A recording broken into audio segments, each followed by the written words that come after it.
I'm 97 years old. And I don't need to try to Yeah, do at it. your leisure. Good morning. We're going to get started. We have a long agenda, so I'm going to call the meeting to order. Great. Thank you. I'm going to start with a motion and second to grant leaves of absence to Commissioners Levy and O'Halloran, who are out of town. Second.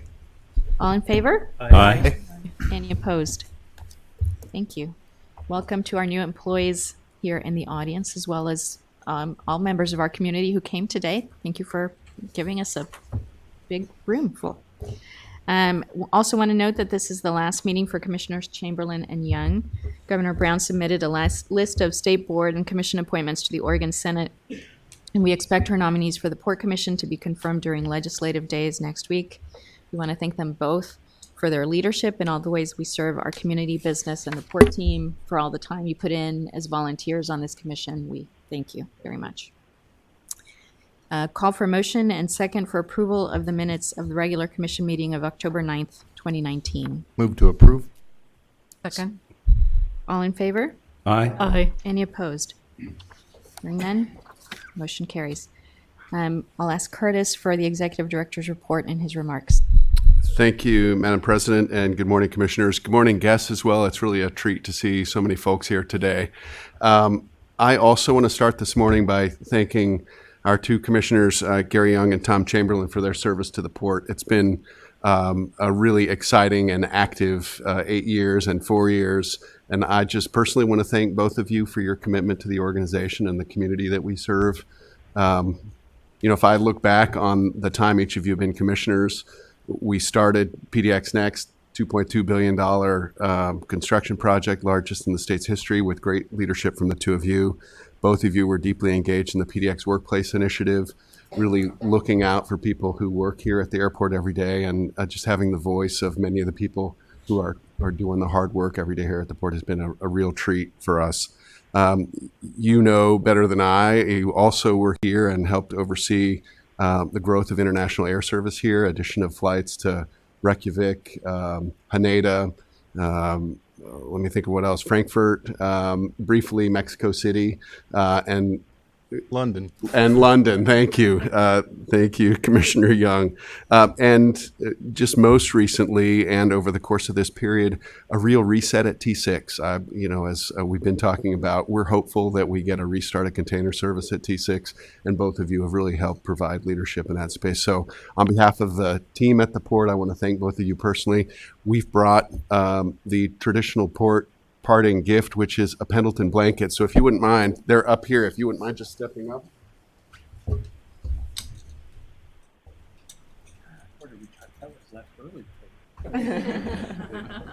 Appreciate you.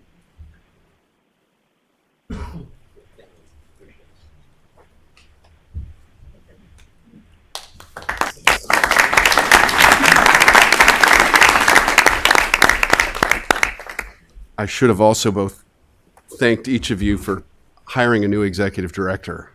You made a great choice. Stan, I wonder if you'd start the morning off with a safety message for us. Certainly. My message today aims to heighten awareness to driving safety in advance of the busiest travel season, Thanksgiving. Nearly 50 million Americans will hit the road to journey 50 miles or more away from home this Thanksgiving. And driving is the most dangerous activity many of us will perform.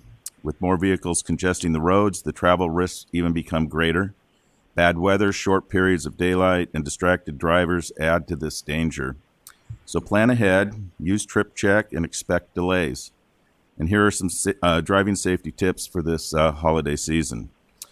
First, make sure your car is in good condition for a road trip. Pack an emergency preparedness kit and supplies in your trunk. Check the weather along your route and plan for safe travel, and most definitely share your travel plans with someone else. Be well rested and alert to combat drowsy driving. Buckle up, slow down, and don't drive impaired. Follow the rules of the road. Mind your speed, space, and changing conditions. Use caution in work zones and provide space to roadside activities. Make frequent stops. During long trips, rotate drivers and give your full attention to the road and avoid distractions. And if you have vehicle trouble, pull off the road as far as possible and have high visibility clothing for roadside inspections and repairs. So I'm asking everyone to do their part and have safe road trips this holiday season. That's my message. Terrific. Thank you, Stan. A few comments this morning, just updates on things going on at the port. Yesterday morning at 7 a.m., we opened the new exit toll gate out here, added 2 lanes, resolved what felt like a dangerous exit onto Airport Way. And you'll note that this is just really another step in making ready for more construction out here of Packer and Terminal Core. It's terrific. I exited that way yesterday, and it seems to be running really well. Very excited about it. At 11 p.m. tonight, after 31 years, this is not years of service of some members of the executive team, we will be closing Terminal A, Concourse A, starting at 6 a.m. A-gate flights will depart from the far west of Concourse C. Very excited about that shift. It's going to last about 18 months, the work out of the end of Concourse C while we renovate and expand Concourse B. We're doing a few fun things this week to celebrate the change and the shift away from A, but it's a really exciting time. Really looking forward to the change out there. Earlier this month, ANA Cargo launched a nonstop freighter service from Tokyo's Narita International Airport to PDX. It's yet another connection to Asia for valuable Oregon products and for products coming in to help grow businesses here in Oregon. So really excited about that shift. And then finally, I'd just like to thank the team of port firefighters who just recently returned from the Kincaid fire down in California. They joined about 5,000 out-of-state firefighters who drove down to California with gear and stayed to help fight the fires down there. Just really proud of the service of our team and grateful for them spending time down in California. So with that, Madam President, I conclude my remarks. Thank you, Curtis. I'll call for a motion and second for approval of the Executive Director's report. Second. All in favor? Aye. Aye. Any opposed? Thank you. Now we have a couple of people signed up to comment on the mural project, and I'd like to ask for them to come up when we have that item on the agenda. Are there any other public comments at this moment? I think Mr. Joly. I just want to very quickly let you know that the popcorn in front of you is Plonkers. We thought it might be, since it's going to be a long meeting, you might like a little bit of snack. This was a great seller at our market for years. Then the guy retired, and so the Joly family bought the company to keep the customer experience going. So enjoy. Thank you very much. Thank you. Thank you. Kristen, we'll have the first agenda item, please.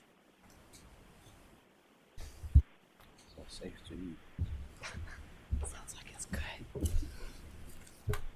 All right. Well, I'm very excited about getting to do this presentation. And Steve, I don't know, are we going to run the video first for the mural? Okay. Let's hit it. And this will be a great introduction. What I'm trying to do with my artwork and my mural art is to be able to reflect those different cultural histories, people and communities that aren't normally highlighted in public artwork. Give people a sense of belonging. It's an amazing opportunity to work on this. It's different than my other projects. In the airport, it's kind of like welcome home, or, these are bits of Portland. It's super long, and there's a lot of stuff in it. It's really exciting. The ideas for the mural came both from employees and from community stakeholders and partners, from Apano to the Black United Fund, NEA, or Latino Network. Felt like we were really partners in this project, which is not something we always feel, and to ask us what kind of imagery represents Native people and the Portland area. They really did include a lot. It looks fantastic, and some of our traditional foods are included in the mural too. And so when the Native community comes by, they're going to know right away that there's some thought and there was some intentionality about really representing Native culture, and that should be applauded. By far the largest indoor mural we've done at 150 feet. It took the artist 2 months to do, really involved a lot of community engagement. We had hundreds of visual elements submitted by community stakeholders. We hope that this mural represents the diversity in our community and showcases some of the bountiful farmers markets, the landscape, and our vibrant culture here with art and dancing and sharing of food. Being able to depict people that aren't normally seen on the walls, that those communities that are here belong here and have a purpose, and they can see themselves and see Portland as their home as well. What I hope people feel when they see it is that this really reflects what our community is about and what Portland and the Pacific Northwest is really about: richness and diversity, a really wide range of experiences and people, and that's what makes us great. So I think that's a great introduction to the conversation we're going to have here today about just a terrific project and something I think we're also very proud of. So we are excited to see this process by which we brought street art into the airport. So picture the north tunnel as you are heading to the terminal. This is where the history wall had been for a number of years. We were really trying to think about how do you capture kind of what home looks like to a lot of different folks in the region and the essence of the region, if you will. And I think folks just knocked this out of the park as far as what they were able to achieve with that goal in mind. This was a partnership with the Portland Street Art Alliance, specifically Tiffany Conklin, who you saw in the presentation, and she's here as well to talk to us today. She is the executive director of the Street Art Alliance and was very helpful in connecting us with our two artists. And we all feel like we got to know the artists over the last couple months as we were walking to the terminal for lunch, checking on what the latest additions were, and it's been great to get to know Alex Chu and Jeremy Nichols. And I actually think we have a VIP as well. I think we have Alex's daughter, who is part of the mural as well. So I think I saw her walking around, and I think it's going to be really exciting to hear about their thoughts about the program. We're really thankful to the many community partners that engaged with us. So we went out to some of our partners really looking for what are those items, the visual, the pictures, the words, what captures who we are in the region. And we have several partners here in the room, but there are a lot more that were part of this that are not here today. But I believe several are. I think Anya Munoz of Latino Network is here, and I don't know if Anna is going to be talking, but she is here. We've got Laura Laforte of Vanport Mosaic also here. We have storyteller Ed Edmo and his son John, who's represented in the mural. Blues musician Norman Sylvester. And Rose Festival queen Maya Brazil, and that's just to name a few, and I think Maya's here. I saw a tiara in the audience, so I'm guessing she's here today as well. I was asked actually when I opened this up and introduced it to give my favorite part of the mural, and I have to tell you, I don't know how to pick a favorite. The crab is one of them. If you've seen it, it's just hysterical. But I just think that capturing the beautiful faces, capturing all of those wonders kind of the Northwest, whether it be the outdoors. For those who know me, food is a major driver in my world, and the capturing all kind of the bounty of foods that we have in the region. So an amazing job. And with that, I want to invite Alex, Jeremy, and Tiffany to just present to you how they were thinking about this project.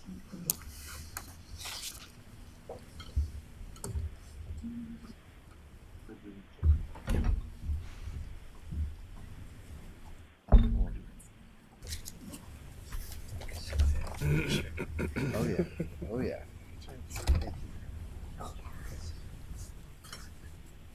Wow.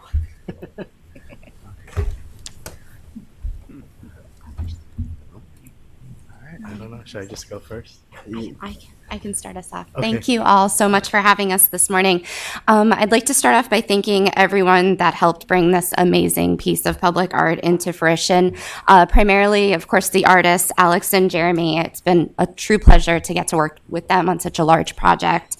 Lisa and Richard, Susie, everyone at the port, and the community stakeholders who contributed their ideas, submissions, and provided a lot of inspiration for this piece. As an organization, Portland Street Art Alliance is really thankful for the opportunity to have this level of community engagement. A lot of times we don't get afforded that opportunity to really dive in and involve ourselves in that level of engagement with public art making. So thank you for providing us that. And it was truly wonderful to see the artists collaborating together and blending their two styles. And all of the ideas that came forth during the submission process were really fun to see and start organizing and playing with those ideas. It was also really nice to see all of the public's interaction with the piece. I came to the mural several times and everybody passing by was, waving, saying hi, taking photos. And then the immense outpouring of interaction that we saw on social media has been really nice to see how much people were really enjoying this and sharing it with their family and friends. We'd hope that this mural serves as a sneak peek and encourages people to explore our beautiful city and explore all the other amazing public art that we have in our streets. We believe that art really enriches our everyday life and it fosters a unique sense of place and pride in our communities. It helps us share our stories and provide people a way to connect with each other and this really special place that we call home. So thank you for helping us realize this vision. Yeah, I just wanted to say thanks for having us here. This is far more official than I had expected for today. Yes. So it's a surprise, but I definitely feel honored, and it was a pleasure to be able to work with, especially with all the people that I had the opportunity to paint, to be able to work with them and feel like I'm representing their stories as well is a big honor to me, and to work in such a important space is a big deal. So thank you for the opportunity. Yeah, I'm really excited to leave something in the Portland airport, welcoming everyone to Portland and, give an idea of what Portland is all about. And it was a really great opportunity, and it was a lot of fun working with Alex and everybody. And the Port of Portland made this a smooth operating machine that was just great. It was just a great time. Thank you. I want to say thank you. Well, thank you very much for your work. It's amazing, and I'm sure it will be enjoyed by many, many, many people that come through the airport for a long time to come. Thank you. Thank you. Kristen, did you want to introduce? I think there are other folks who want to come speak as well. I don't have the Okay, list, I so have- you. I do. Okay, great. I have John and Edmo. Want to come up and speak? Yeah.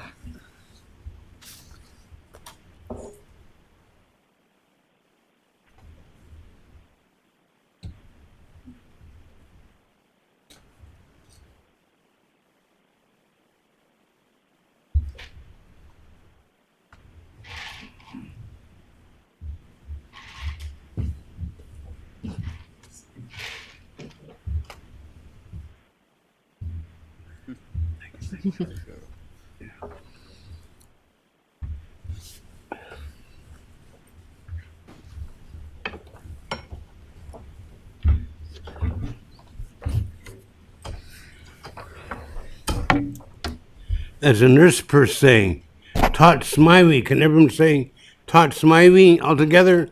Tot Smiley. Everyone. Tot Smiley. Means good morning, everyone. Tot Smiley. My name's Ed Edmo. My tribes are Shoshone, Bannock, Nez Perce, Yakima. I was raised about 95 miles east of here at a place called Shalala Falls. When the cold winter wind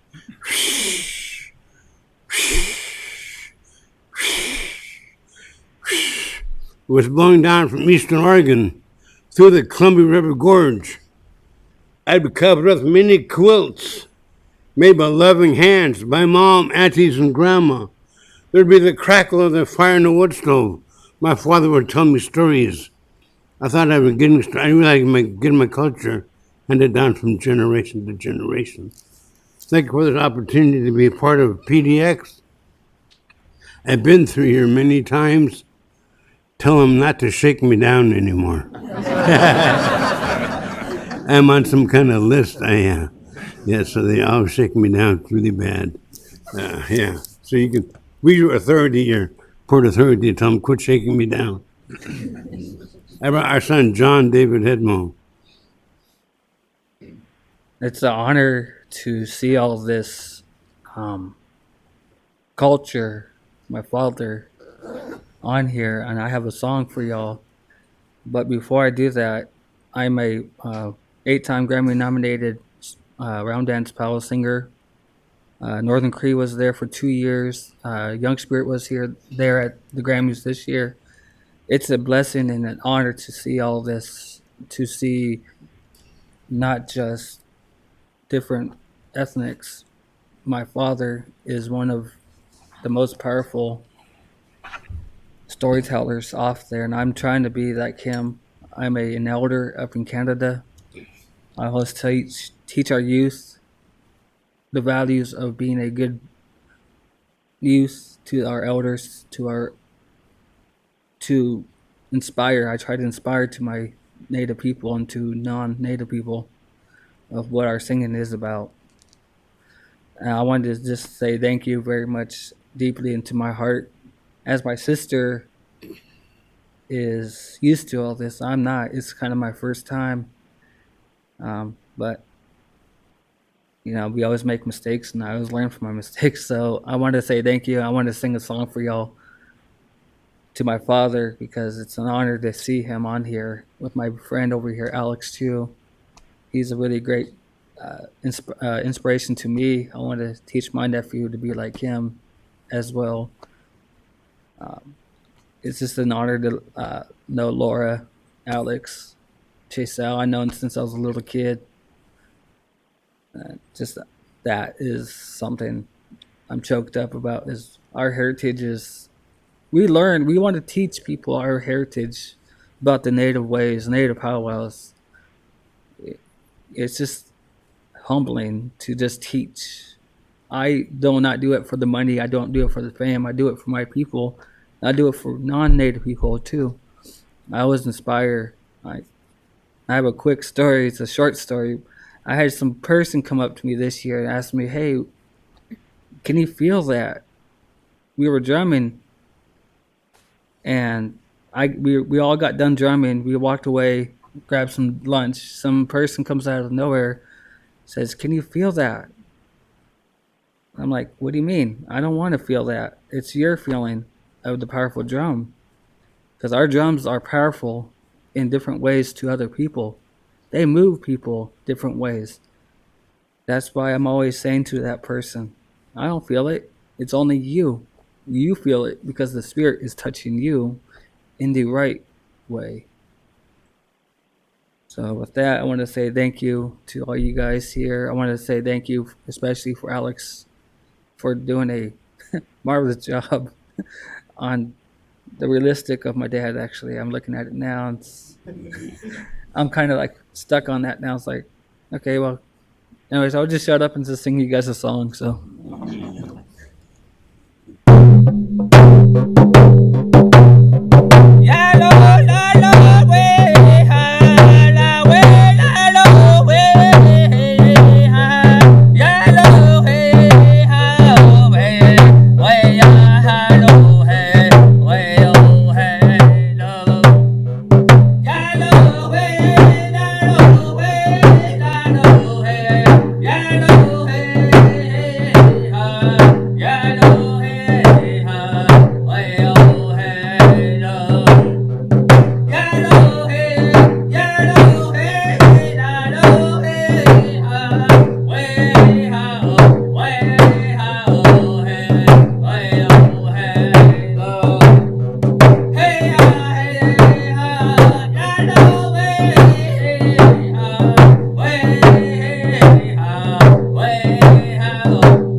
hey, hey, ha, hey, ha, hey, ha, lo, lo, lo.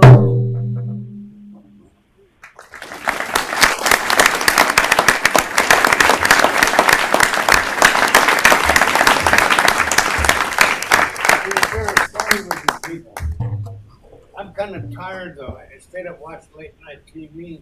Nothing like me. I watch news and watch late night shows. I woke up this morning and I shaved.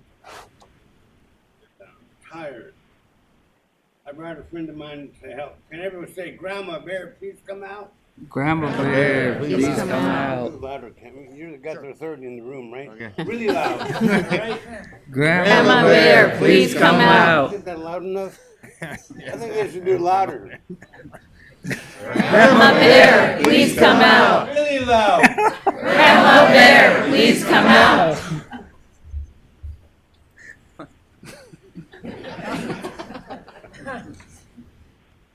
Don't worry. You'll get your double latte after the show. Grandma says these stories were handed down from generation to generation.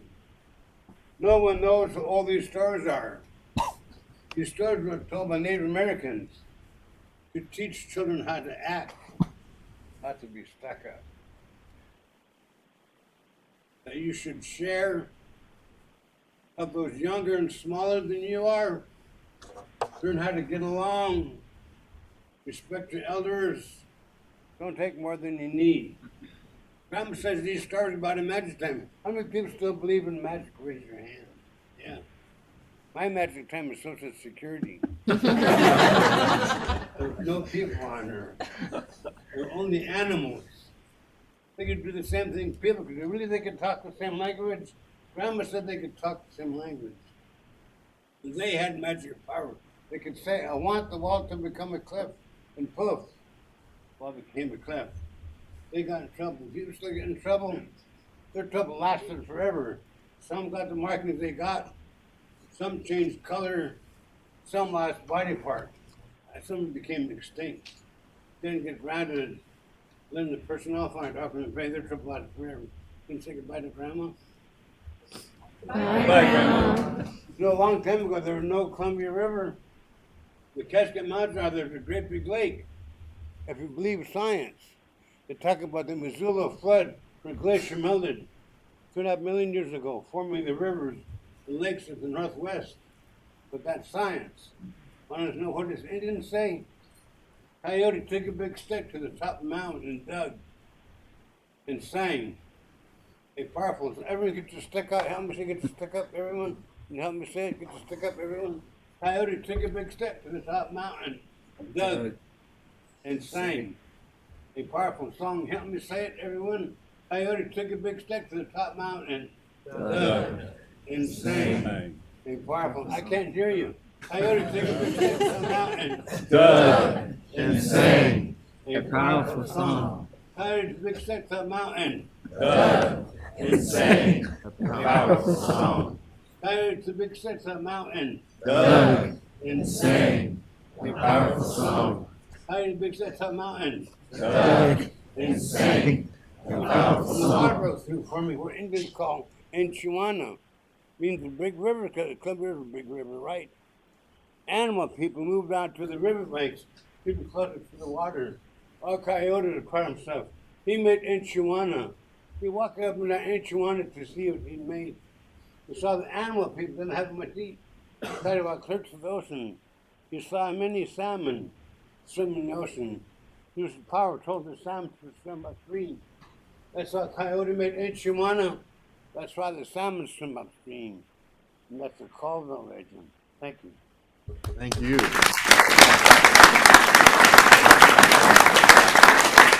I'm here with Dan. I'm going to go to the mirror and I'll tell another legend. Thank you very much for listening.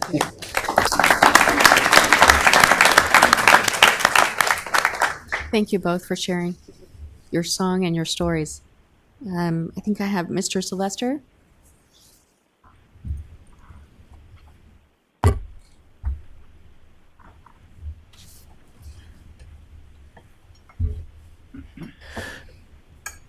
Good morning. Morning. I'd like to give thanks to God for this opportunity to be here in front of you, and I'd like to say thank you and how deeply I am humbled by being a part of this project. I was born in Bonita, Louisiana in 1945 on my grandmother's 112-acre farm. My great-grandmother was part Cherokee. We came to Portland, Oregon in 1957 when I walked through the doors of Union Pacific Station. I was 12 years old. I never would have thought I'd be here today with my picture at Portland Airport on the wall. So I'm here today to receive this not as Norman Sylvester, but as a representative of my neighborhood, my community, and my family. The key words in this project is multicultural diversity. I play a guitar. There's 6 strings on a guitar, each tuned differently. But played correctly, there's a harmonious result. You as committee members are strings on the instrument, and working together, you guys have harmonious, positive results. The artist that put this mural together, this masterpiece, colorful masterpiece, to grace the walls of that tunnel as travelers go by and see what Oregon looks like. Like if you look around us now, the color of the fall leaves and the beauty of Oregon is on that wall. That diversity of the people is on the wall. All that is captured. It is a masterpiece, and I just want to say bravo to the artists that did this, and they should have a big round of applause.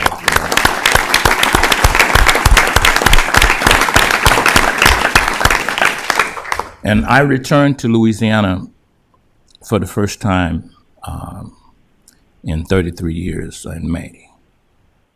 When I left Louisiana at 12 years old, there was a theater there, the Rose Theater, that I couldn't go in the front door. I had to go up the back door. When I was there, I was able to play on stage through the front door at that theater, giving a lot of credence to Dr. Martin Luther King's dream. And I consider this honor as a part of Dr. King's dream for us to all be together, work together, and everyone to be honored. And I am humble, and I will try not to have to buy bigger hats because, you know, I still believe in magic. When I thought that we'd have fine cars in 2020. Because in 1957, I said, well, we'll be having flying cars in 2020 because I watched the Jetsons. But that hasn't happened. But in God's plan, this has happened, and I can't really express how deep I feel this in my heart, you know. And thank you, and I really appreciate it, for giving me my flowers while I'm here and embracing the multicultural ethnicity of our state. Thank you.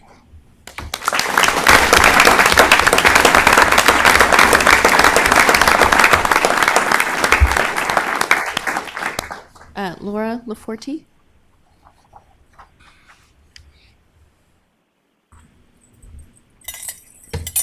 Hello, and thank you.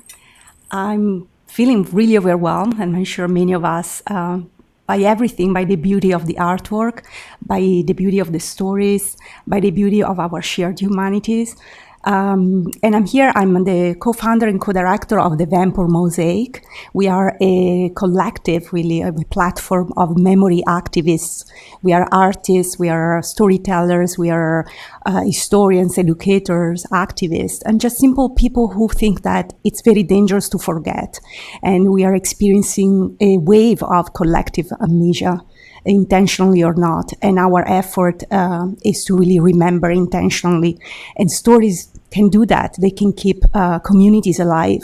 Stories are the building blocks of our communities. So the stories that we decide to tell, the blocks that we decide to use, create a reality. So I'm here to thank you from hundreds of people, really. I'm representing so many people and organizations who think this is beyond making a wall beautiful. This is about making our city beautiful And I'm thankful to the artists, and I'm thankful to the people who are represented, because they make this the city we all want to live in. So thank you from the bottom of our hearts. Thank you.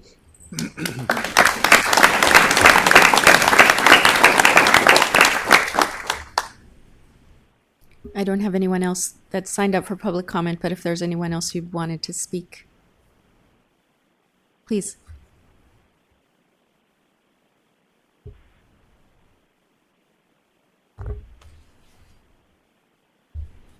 Good morning, everyone. Thank you for having me here. I'm Maya Brazil, Queen of Portland. Wow, I haven't said that. But I just want to say thank you to everyone who made this mural possible. It is truly a beautiful work of art, and already I have had many of friends, family members who have contacted me walking through Maya, you're in the airport. I didn't even know about it, but it truly is amazing for this piece to exemplify and bring to life what Oregon truly is and how many different people it's home to. Everyone has a place here, and so this truly exemplifies the diversity that I think sometimes has been missing in seeing those people who are underrepresented being represented. This is amazing. I'm truly honored. Since day one of wanting to run for Rose Festival and become Rose Festival Queen, my goal has to be to make my community proud, and this piece just continues to allow me to do that. And so I want to say thank you to everyone who made this possible. Thank you to the artists.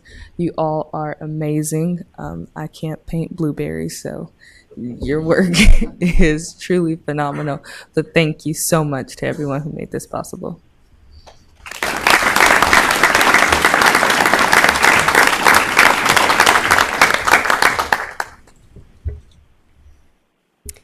Thanks to everyone involved in the project. I think it speaks again to how important the Port's mission is in not just serving the community, but representing the community and being available to everyone who lives in our state. So thank you very much for that. Any other, please? Madam President, first of all, I also want to thank the leadership of the Port and community partners, and this is phenomenal. And for many of us who travel around the country and hear Portland characterized as Portlandia or the whitest city in America, this is a powerful counterbalance to that. Many of us have gone into buildings and seen placards of historical leadership, and while that's reflective of those organizations, it begs the question, who's not being represented in that? This is how we define ourselves. And to be able to have this be a reminder to us coming home and instructional to those who are visiting us that this is how we think of the richness of our community is powerful.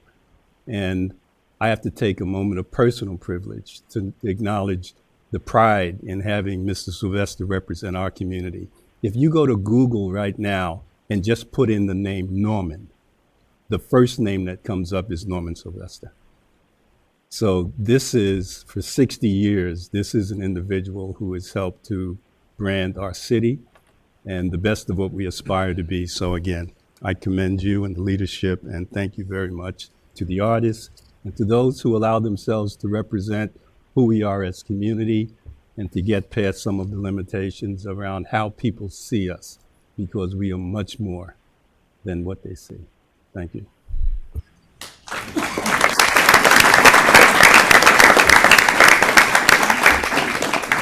Thank you.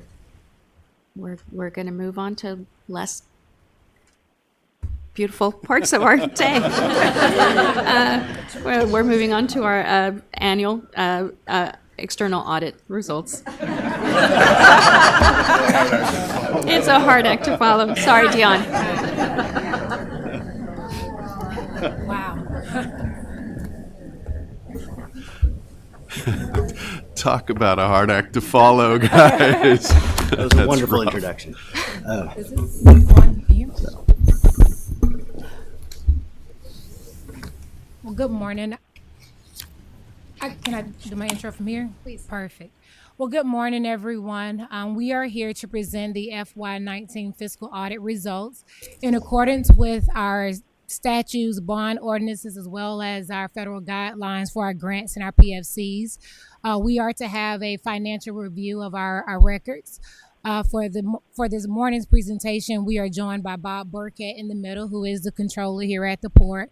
And then to his left is Jim Lazarata, got it right, who is a partner with Moss Adams. And then on the end is Ashley Austin, who some may recognize from previous engagement. She was a senior manager, but as of October of this year, she officially became partner with Moss Adams. Thank you. So congratulations to you.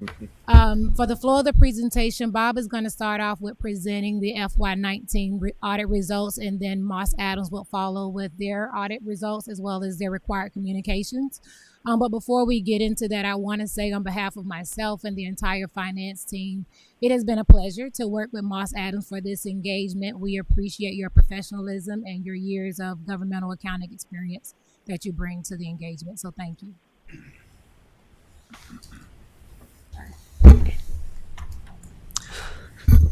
Well, good morning. We're here today to present to you the port's annual audit reports, give you a brief overview of our fiscal 2019 results, and for our external auditors, Moss Adams, to present to you their reports and required communications for the audits they performed. So first, you've received a stack of reports from us. The reports include this blue-covered audited financial statements. You have the port's report on federal awards regarding federal funding compliance, which is a report required for entities like the port that receive significant federal funding. And you have the port's passenger facility charge report as required by the Federal Aviation Commission or Administration. The FAA requires an annual audit for airports that impose a PFC. In addition, we've given you copies of the representation letters that we provided to Moss Adams pursuant to their audit work. And each of the reports serves a different purpose, but all of the reports include the port's basic financial statements, which summarize the results of the fiscal year and the port's financial position as of June 30, 2019. So I'll take a few minutes to briefly review some of the information in each of the three reports, and then I'll hand the presentation over to Moss Adams. So we start with income statement data for PDX and compare revenues and expenses for the fiscal years ending June 30, 2019 and 2018. And as you can see from the bottom line, it was another good year for PDX. Our operating revenues on the first line there increased nearly $10 million from fiscal 18, due primarily to higher parking and transportation network company revenues. These increases are driven largely by higher passenger counts. We had nearly 19.9 million passengers through PDX in fiscal 2019, which was up about 2.4% versus the prior year. On the next line, our operating expenses excluding depreciation were also up. They came in about $8 million higher in fiscal 19, due primarily to higher salaries expense as well as allocated overhead costs. Down on the fourth line, depreciation expense, we're up about $3 million over fiscal 18 as more assets have come online and been placed into use. Right now, many of our large projects span multiple years, so as those start coming online, we'll expect to see a significant increase in this line. Second to last line, non-operating income, it's down about $7 million in fiscal 19, primarily as a result of implementing a new accounting rule that ceases capitalization of interest costs. We capitalized interest in fiscal 18. That reduces interest expense. We didn't capitalize it in fiscal 19. That increases the expense, decreases our income. So now on the bottom half of the slide, we have the June 30 balances for assets, liabilities, and net position. Net position is simply the mathematical difference between assets and liabilities. It's often called equity in the private sector. You can see that both our assets and liabilities increased during the year, but that our assets increased more than liabilities, which increases PDX's net position by $42 million. The net increase is primarily due to that net income you see above. For more discussion of the fiscal 19 performance, I'd point you to the management's discussion and analysis section near the front of any one of the three audit reports. The MD&A is comprised of about 5 pages of tables and discussion explaining more about the details behind the results. So now we'll move on to some high-level income statement data for the general fund. The general fund is titled Marine and Other in the audit reports that we've given you. Our operating revenues in fiscal 19 increased over fiscal 18. That was primarily due to higher revenues from the T6 intermodal shuttle service, higher land sales revenue, and higher navigation dredging revenues. Our fiscal 19 operating expenses, excluding depreciation on the second line, those also increased. Those were also due to the same factors. You've got higher longshore labor as a result of the intermodal shuttle service, higher cost of land expense associated with higher land sales, and higher expenses of dredging associated with those higher dredging revenues. Our depreciation expense on line 4 was essentially flat year over year, which is basically the result of regular asset depreciation offset by new assets coming online. Non-operating income was also fairly flat year over year. So the net result of all these items was a fiscal 19 net loss of $9.3 million in the general fund. This is an accrual accounting based number. It includes a number of non-cash items. If you look to our statement of cash flows, which is also in the reports we've given you, that eliminates the impacts of non-cash transactions, and you'll see that the general fund had positive cash flows provided by operating activities of about $12.5 million.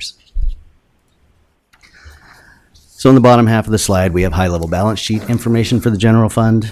You can see assets and liabilities decreased slightly during the year, and that total assets went down about $1.5 million more than liabilities, resulting in a small overall decrease in net position. This was due to the net loss on the year, offset mostly by capital grants, as well as transfers from PDX to help fund general aviation capital. So now we'll move on to our report on federal awards. The first portion of the report includes the same information contained in the report on audited financial statements. However, the additional focus of this report is on federal funding and testing of internal control over financial reporting and compliance. This slide recaps some of the information you'll see starting on page 43 of that report regarding expenditures of federal awards. You can see that our total federal awards were pretty consistent from fiscal year 2018 to 2019. The three lines under details show the primary areas where the port receives federal funding and how much was received under each program.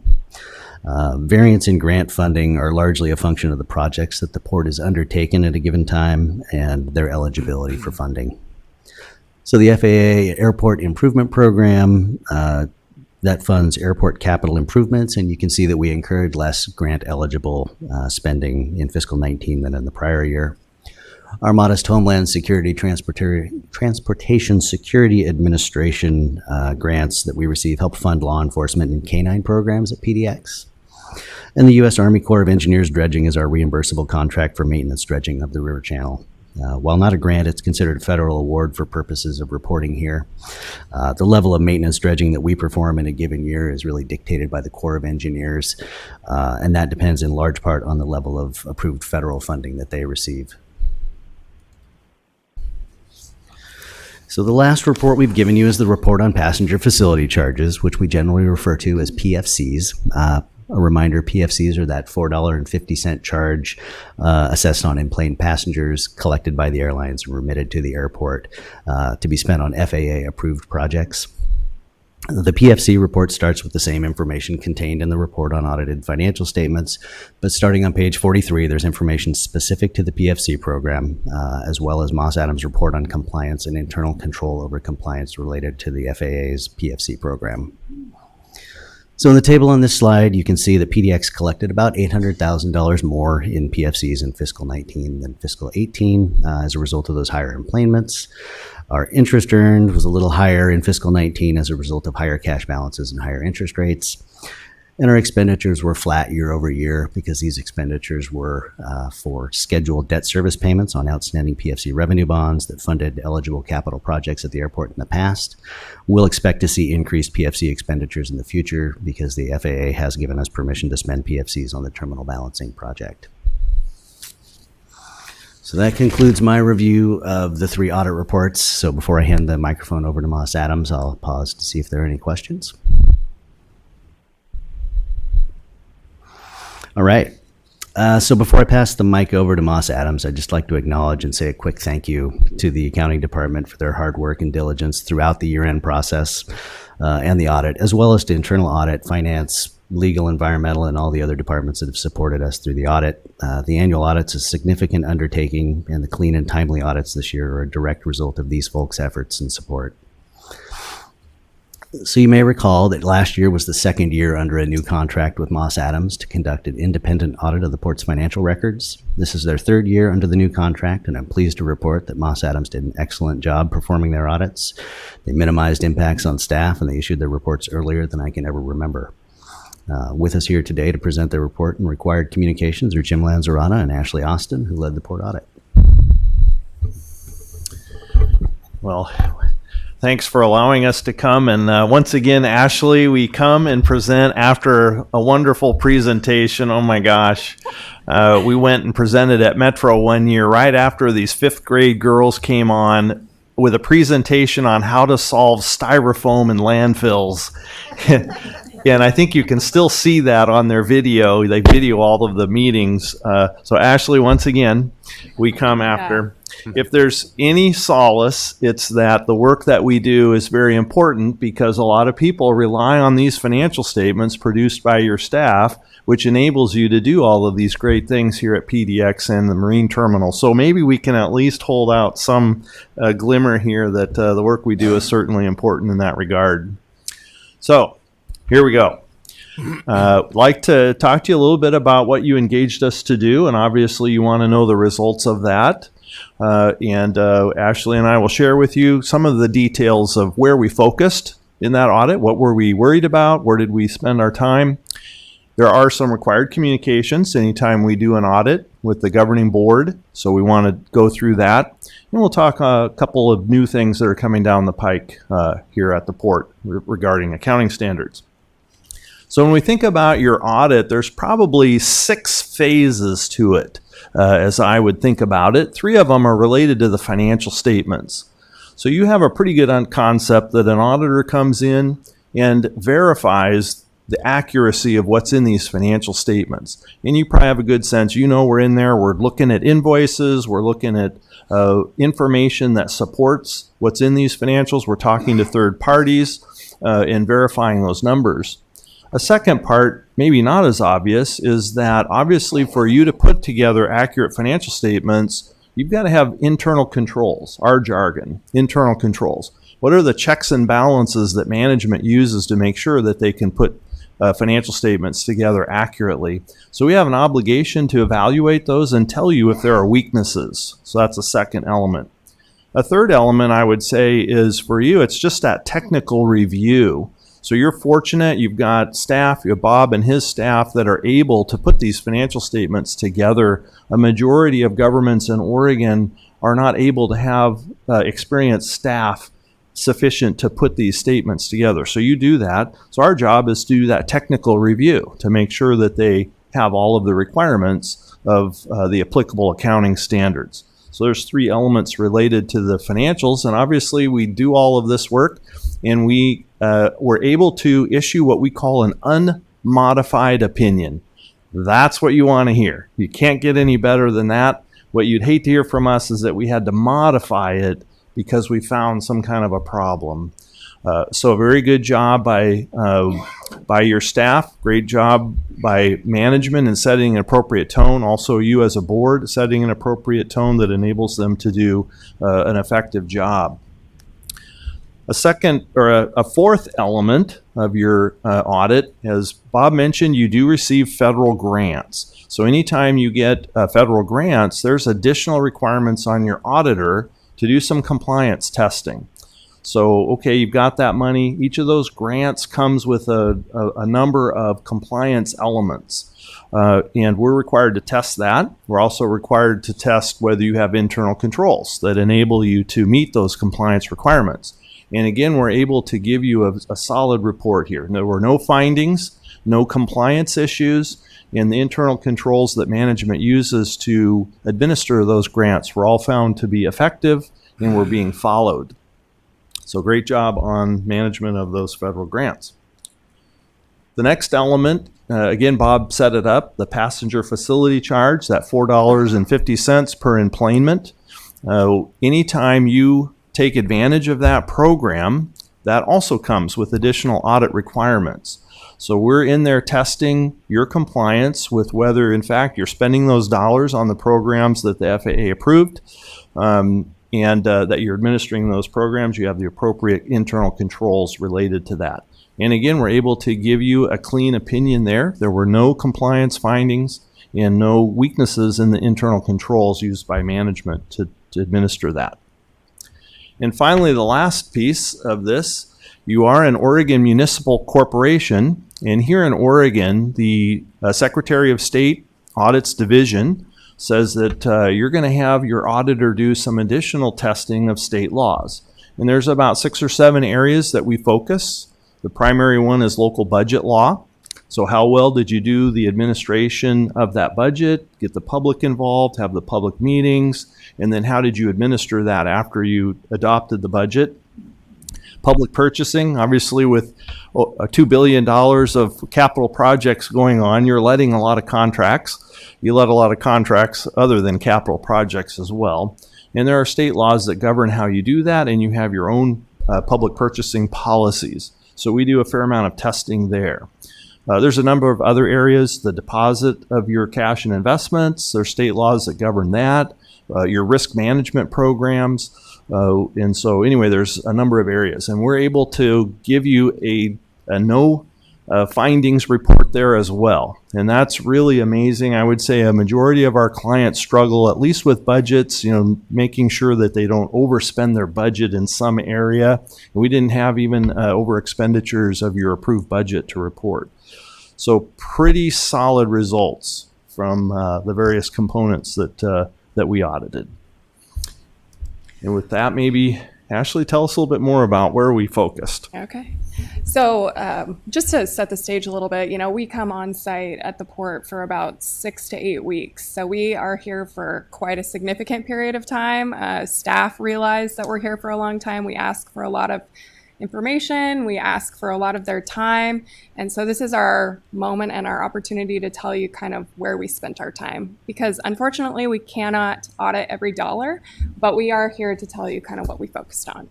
So first and foremost, we looked at your internal control environment. Of course, you have lots of really strong controls. Otherwise, we wouldn't be able to issue those clean opinions. But we focused on various areas from revenue to payroll to cash disbursements. We also had a separate information technology team, or IT team, come out and look at your general IT controls as well. We also focus on management estimates. Of course, there's a pretty significant number of estimates in your financial statements surrounding the environmental remediation liability. We spend a pretty significant amount of time, meet with all the individuals that are responsible for those numbers, and verify that management's estimates are appropriate. We look at legal contingencies. We ask for representation letters from many attorneys that the port uses throughout the year. And then we look at depreciation and the allowance for doubtful accounts.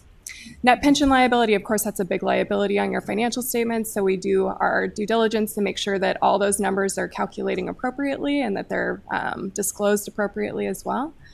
Bonds, you guys have a lot of bonds, you have a lot of funding. So we look at those discounts, premiums, any repayments that you made during the year, and of course, whether you're compliant with covenants. Capital assets, of course, you've all seen all the great work that's being done out there, huge projects. So we look at a lot of additions, a lot of retirements, and we look to make sure that depreciation is calculated appropriately. Revenue recognition is an inherent risk for auditors. We do spend quite a bit of time in the revenue recognition area just to make sure that everything's recorded appropriately in accordance with the time period that it should be recorded in. We look at various operating revenue transactions. We look at the support behind them. We confirm property tax revenue. We look at investment income, PFC, CFC, federal grants. We look at a lot of revenue. And then we also look at the collectability of receivables as well. And then, of course, net position, all that asset and liability comes down to net position and just making sure that everything's classified appropriately as unrestricted, restricted, or invested in capital assets. A couple other areas that we focused on, I already mentioned, our information technology team came out here to review change management, security and access, as well as operations. We do issue a separate best practice recommendations letter to management as a result of that work that they do. We also performed our single audit. We did look at the airport improvement program this year, which was $6.5 million. You may recall that in previous years we looked at the Corps of Engineers dredging contract because we were required to test about 40% of your expenditures. This year we were only required to test 20%. We haven't tested this program in the past, at least Moss Adams hasn't, so we've elected to focus in on that particular program with no findings, as Jim already mentioned. Our auditing standards actually require us to perform an unpredictable procedure. We call it a surprise procedure to keep management on their toes. We focused on the QTA and determination of whether those projects were being closed out of construction in progress timely, didn't have any issues. And then of course we can't finish this without saying that the internal audit department continues to be an integral part of our team. They put forth 500 hours in assistance in testing additions and doing many of the things that we just talked about during our audit process, and they were very important to us and did a great job. Any questions about where we focused on? Okay, so now into the really exciting portion of the presentation. Communication with those charged with governance. So our professional standards require that we communicate specific things every single year to those charged with governance, which is the commission. So I will go through these as quickly as possible because they have not changed, and there's nothing very new or different that I'm going to talk about today. But our responsibility under U.S. Generally Accepted Auditing Standards and government auditing standards is really just to express our opinion on the financial statements that management drafts. The only thing we own in the financial statements is our opinion. We do perform our audit in accordance with Generally Accepted Auditing Standards, and we design the audit to obtain reasonable rather than absolute assurance, so we don't audit every dollar. We are required to consider internal controls over financial reporting, as Jim mentioned, but we don't issue an opinion separately on that. And we communicate findings that in our judgment as auditors are relevant to your governance as a group. We communicated the plan, scope, and timing with the commission officers back in May. This would be our opportunity to tell you if anything changed from that meeting, if we had to change our timing, if our scope was limited at all, anything like that. And I'm pleased to report that there were no changes from our initial scope and timing that we communicated back in May. As I mentioned, management has a lot of estimates in the financial statements, and we do look at the disclosures pretty carefully. As Jim mentioned, we do our technical review over the financial statements. As part of that technical review, we look at the significant accounting policies used by the port, and we are required to communicate to you if there were any changes in those accounting policies from year to year. No changes, but during the year, as you'll note above, the port did adopt GASB 83, which is certain asset retirement obligations, GASB 88, which relates to disclosures for debt, and then GASB 89, as Bob mentioned, which is accounting for interest costs. So you stopped capitalizing interest. You did add a few additional disclosures for your bonds, but no significant impacts that are warranted here. As a result of our look over those significant accounting policies, we believe they're appropriate and consistent with those of the prior year. Management's judgments and accounting estimates, as I mentioned in the audits, areas of audit emphasis, we did look at all those. We applied audit procedures, make sure they're reasonable under the circumstances, that they're appropriate. We looked at all of them and thought that they were reasonable. We also look at all the disclosures in the financial statements. We like to point out, if you are to read any disclosures in the financial statements, I'm sure you're going to read all of them, but in the case that you focus on any of them, we ask you to focus on Note 1, which is the summary of significant accounting policies, Note 6, which are disclosing all of your bonds and long-term debt, and then pension plans and deferred compensation plan, just because that's a significant liability on your financial statements, and then commitments and contingencies, that's Note 11, which discloses anything that you're committed to or any contingencies that you may have. This would be our opportunity to talk to you if we had any difficulties encountered during our audit, if the scope was limited, if we didn't have access to all the people we wanted access to. We didn't have any significant difficulties during our audit this year or in previous years. We are also required to disclose if there are any adjusting or proposed adjusting journal entries. So an adjusting journal entry is one that we identify during our audit procedures that management must post to issue an unmodified opinion. None of those during the year.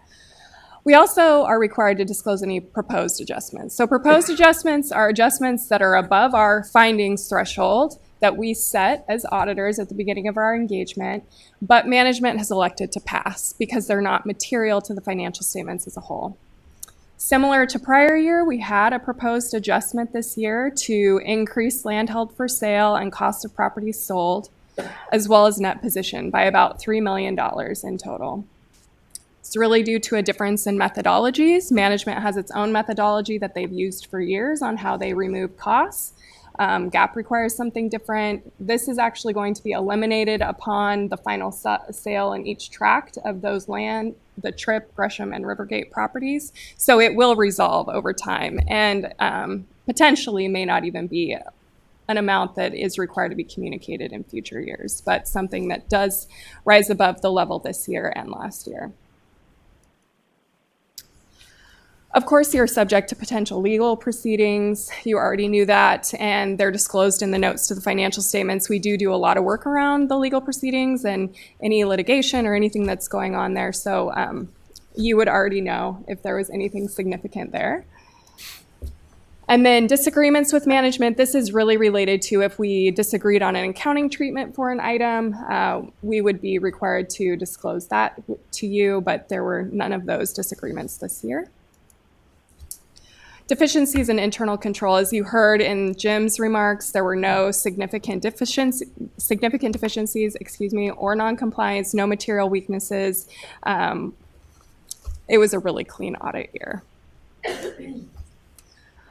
Management's consultation with other accountants, this really gets to opinion shopping. If management were to call another CPA and ask for advice, they would be required to call us to make sure that they had all the facts and circumstances that they needed to make that decision.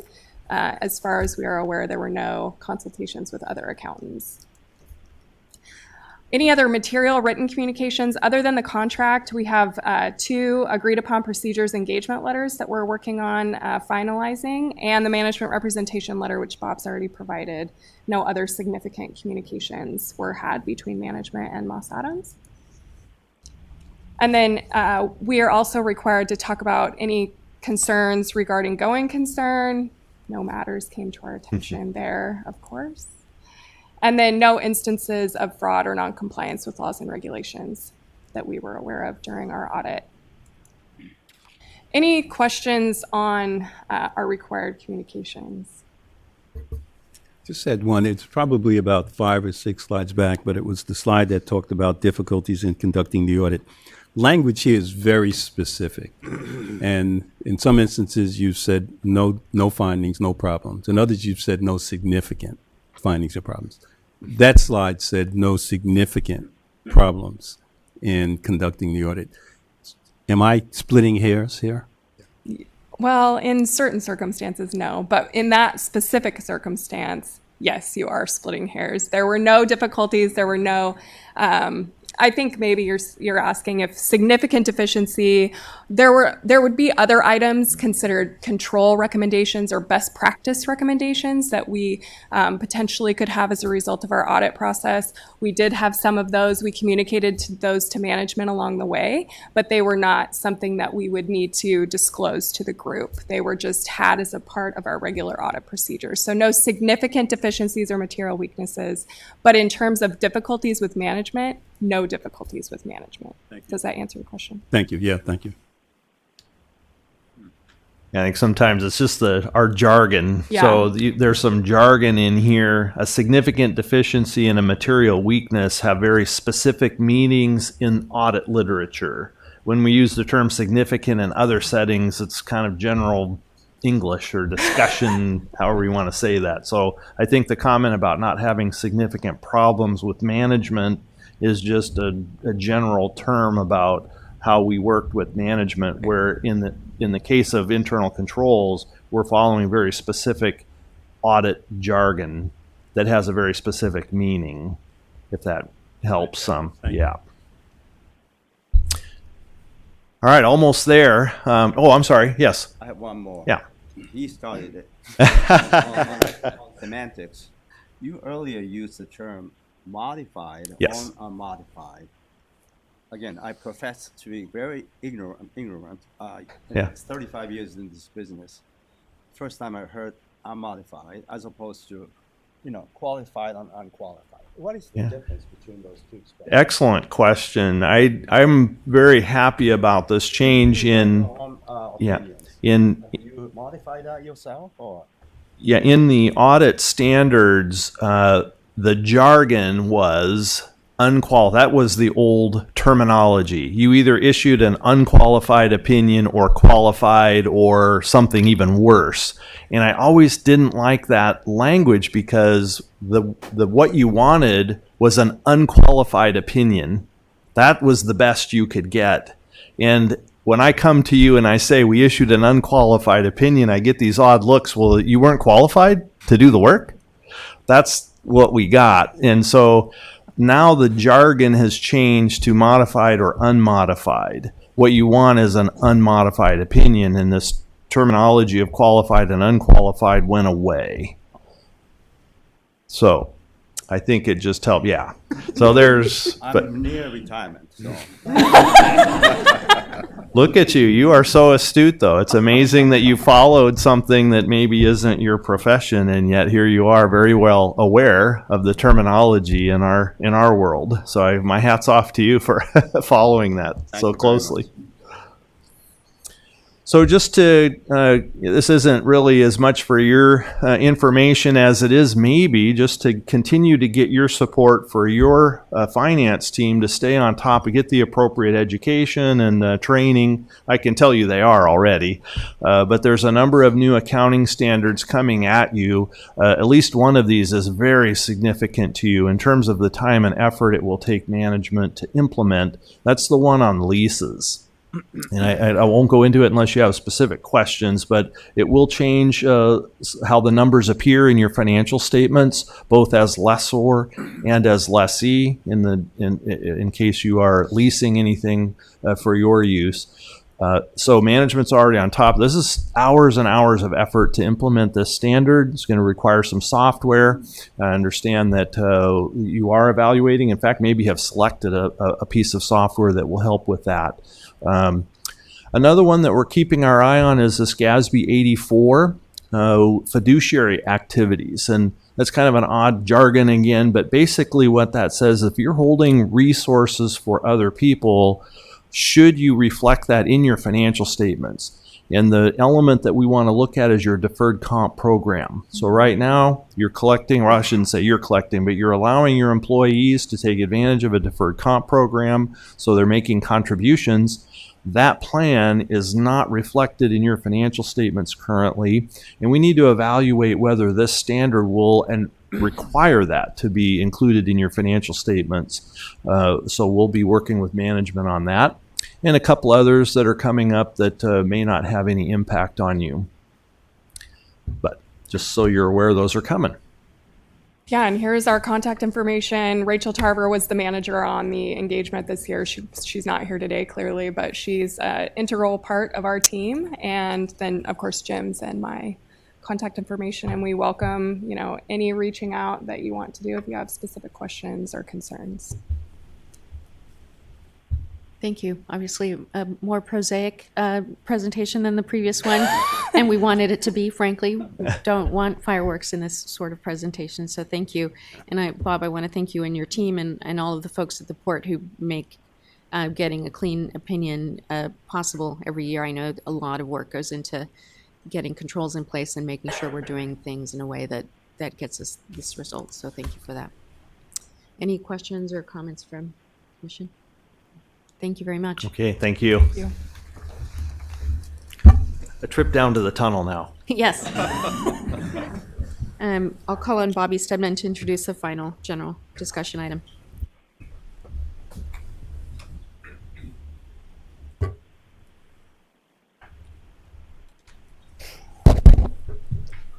In order to bring a little bit more energy back into the room, I'm going to ask Kimberly to do her presentation in interpretive dance.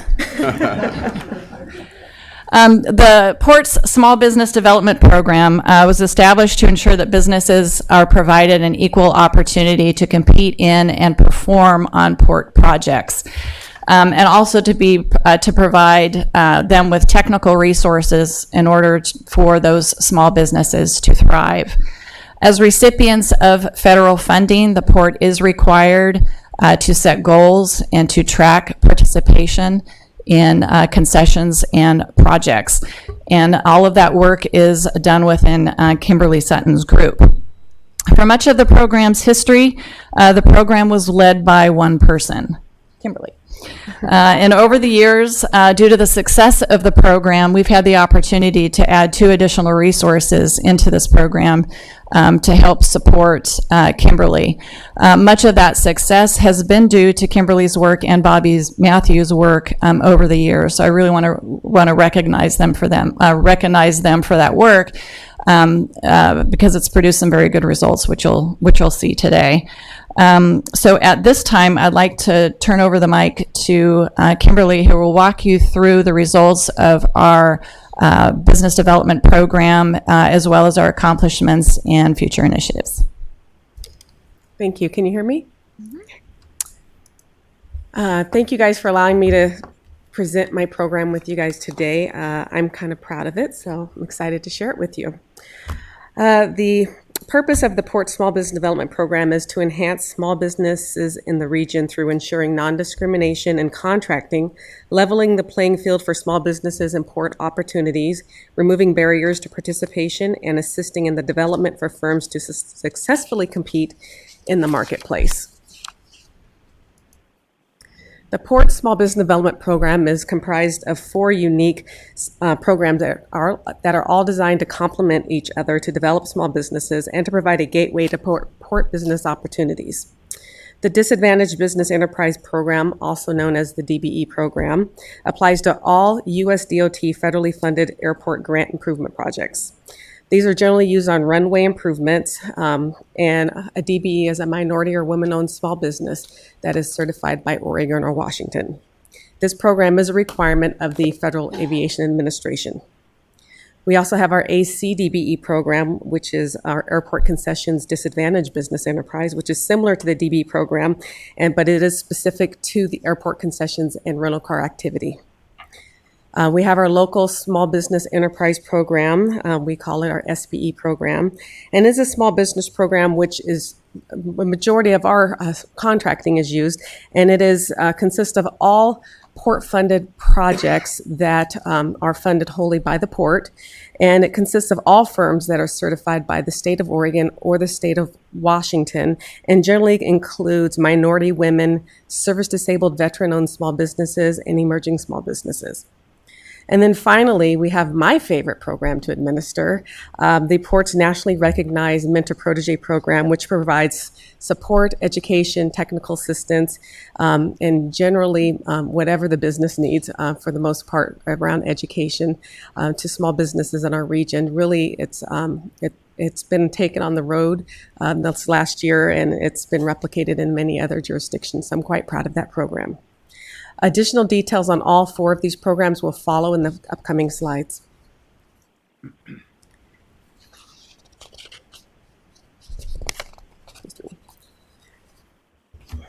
There we go.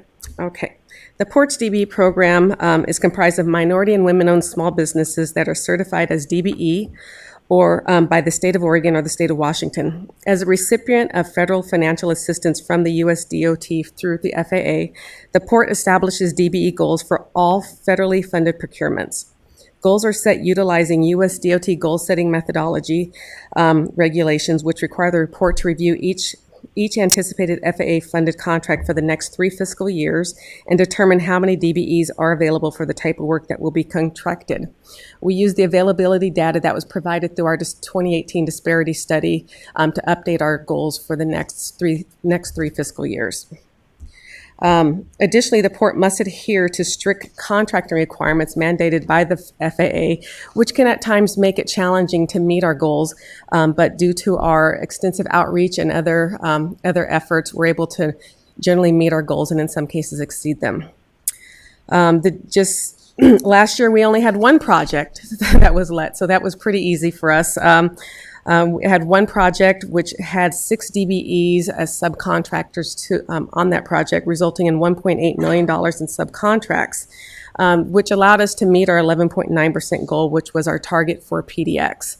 And as you can see, our targets fluctuate over the last 5 years, our goals for each year, but it all depends on the projects that are being led and the availability of DBE.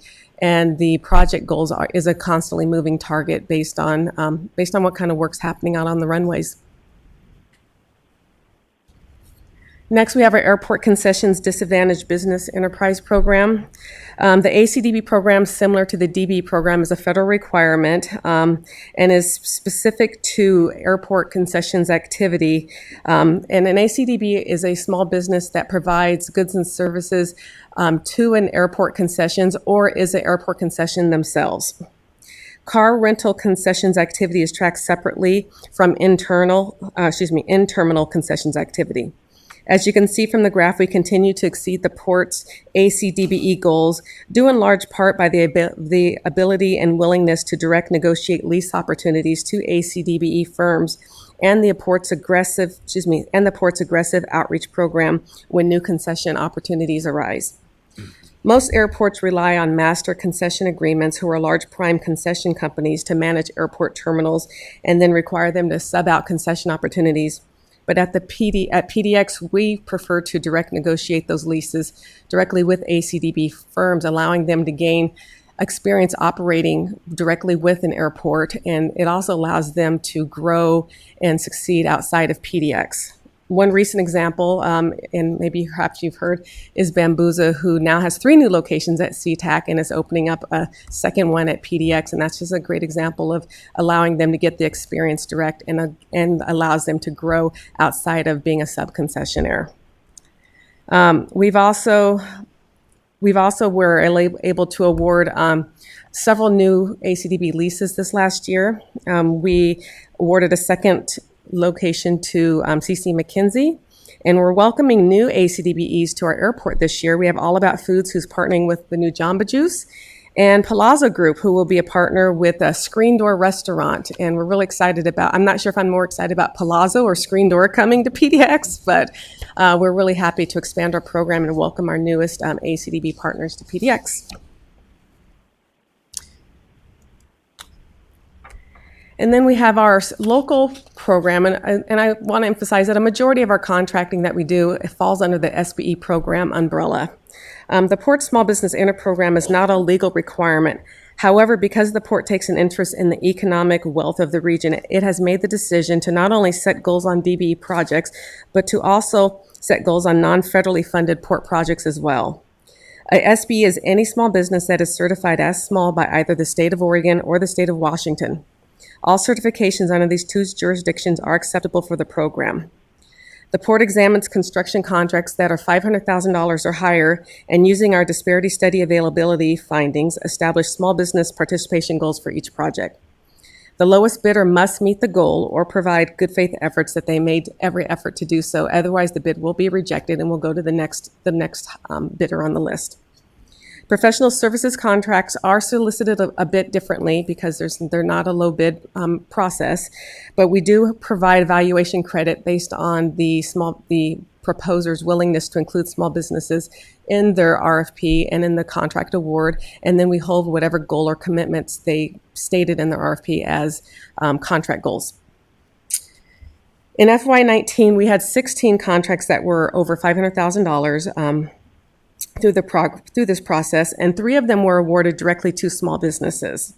Additionally, 19 subcontracts valued at $2.2 million went to certified small businesses, resulting in 28% of contract dollars awarded to small businesses and 40% of overall number of contracts awarded to small businesses. As you can see, the port's overall goal set for the last couple of fiscal years is 20% of contract awards by dollars and numbers, and that number has been derived from our disparity study. You can also see that we are consistently exceeding that number, and that again is due in large part to the extensive outreach that we have working with our prime contractor our typical primes on our projects, our project management staff, our construction management staff, and procurement. It really is a group effort, and all of our departments are working together to ensure that we're not only meeting our goals, but we're succeeding, and that the small businesses on our project are successful as well. So I really want to give a kudos to all of the departments that I interact with on a daily basis, because they really do allow us to exceed our goals, and it really makes a difference to our small business communities. The Ports Mentor Protege Program is a nationally recognized 3-year small business development program that pairs one small business with 2 mentors and provides education and technical assistance to help the business grow in a competitive market. The purpose of the program is to grow firms in our region who are able to successfully compete and perform work at the port and grow outside of the small business program. The mentors and the port meet with the small business monthly to identify weaknesses and develop a strategic plan for growth. The protege also receives classes on business topics and receives a wide array of supportive services, including marketing, bookkeeping, bidding and estimating, and other technical assistance that's identified as needed for the small business. During FY19, the port developed an online directory of graduated and current protege firms that are in our program. And we are widely distributing that not only at pre-bid meetings, but at all outreach events and trade shows. The point of this is to increase contracting opportunities to those firms that are either currently in our program or have successfully competed our program since 1995. And we've also started benchmarking where we are with spend. And as you can see, this year we've achieved our highest level of spend of $8.2 million in port contracts to graduates of our program. So we're looking to continue to grow that and ensure that those firms that are participating and we're putting all this effort into is actually benefiting from port opportunities. And I would like to point out that ODOT has been a funding partner with us since 1995. So although I don't have the statistics for ODOT because they don't have our fancy tracking system that we have, they are also using our directory to ensure that those firms are getting ODOT work as well. So I'm really proud of this of the outreach that we're doing collaboratively to ensure that small businesses and particularly proteges are getting work with us. This last cohort, our current cohort, which is expected to graduate in summer of 2020, is doing exceptionally well. They've increased bonding capacity by 96%. Gross revenue has increased by 109%, and 10 new jobs have been created with the 15 firms that are currently participating. We're also recruiting for next year's cohort. It's a heavy lift, and we're interviewing about 80 applicants right now for 15 spots, just to give you an idea of how competitive this is. So it's been a heavy lift, but it's been a lot of fun too. And I will just on a personal note say it's really hard to whittle 80 down to 15 because I want to help everybody. So it's a little tough decision making. Open houses. The port's been busy outside of our normal outreach that we do with our community partners on a near weekly basis. The port has hosted 2 open houses aimed at connecting small businesses to folks other than me. I'm sure they like me, but they're tired of hearing from me sometimes. We have our Contractor Connect event, which is held in the spring. And it's here at the Port HQ, and it's a combination Meet the Primes and Meet the Port event. So we feature our top 10 prime contractors and our top 10 architectural and engineering contractors, and it's almost like a little mini trade show so that we can invite our small businesses into our home and allow them to meet those that are continually doing work here at the port so they can start building relationships directly with the folks that have subcontracting opportunities.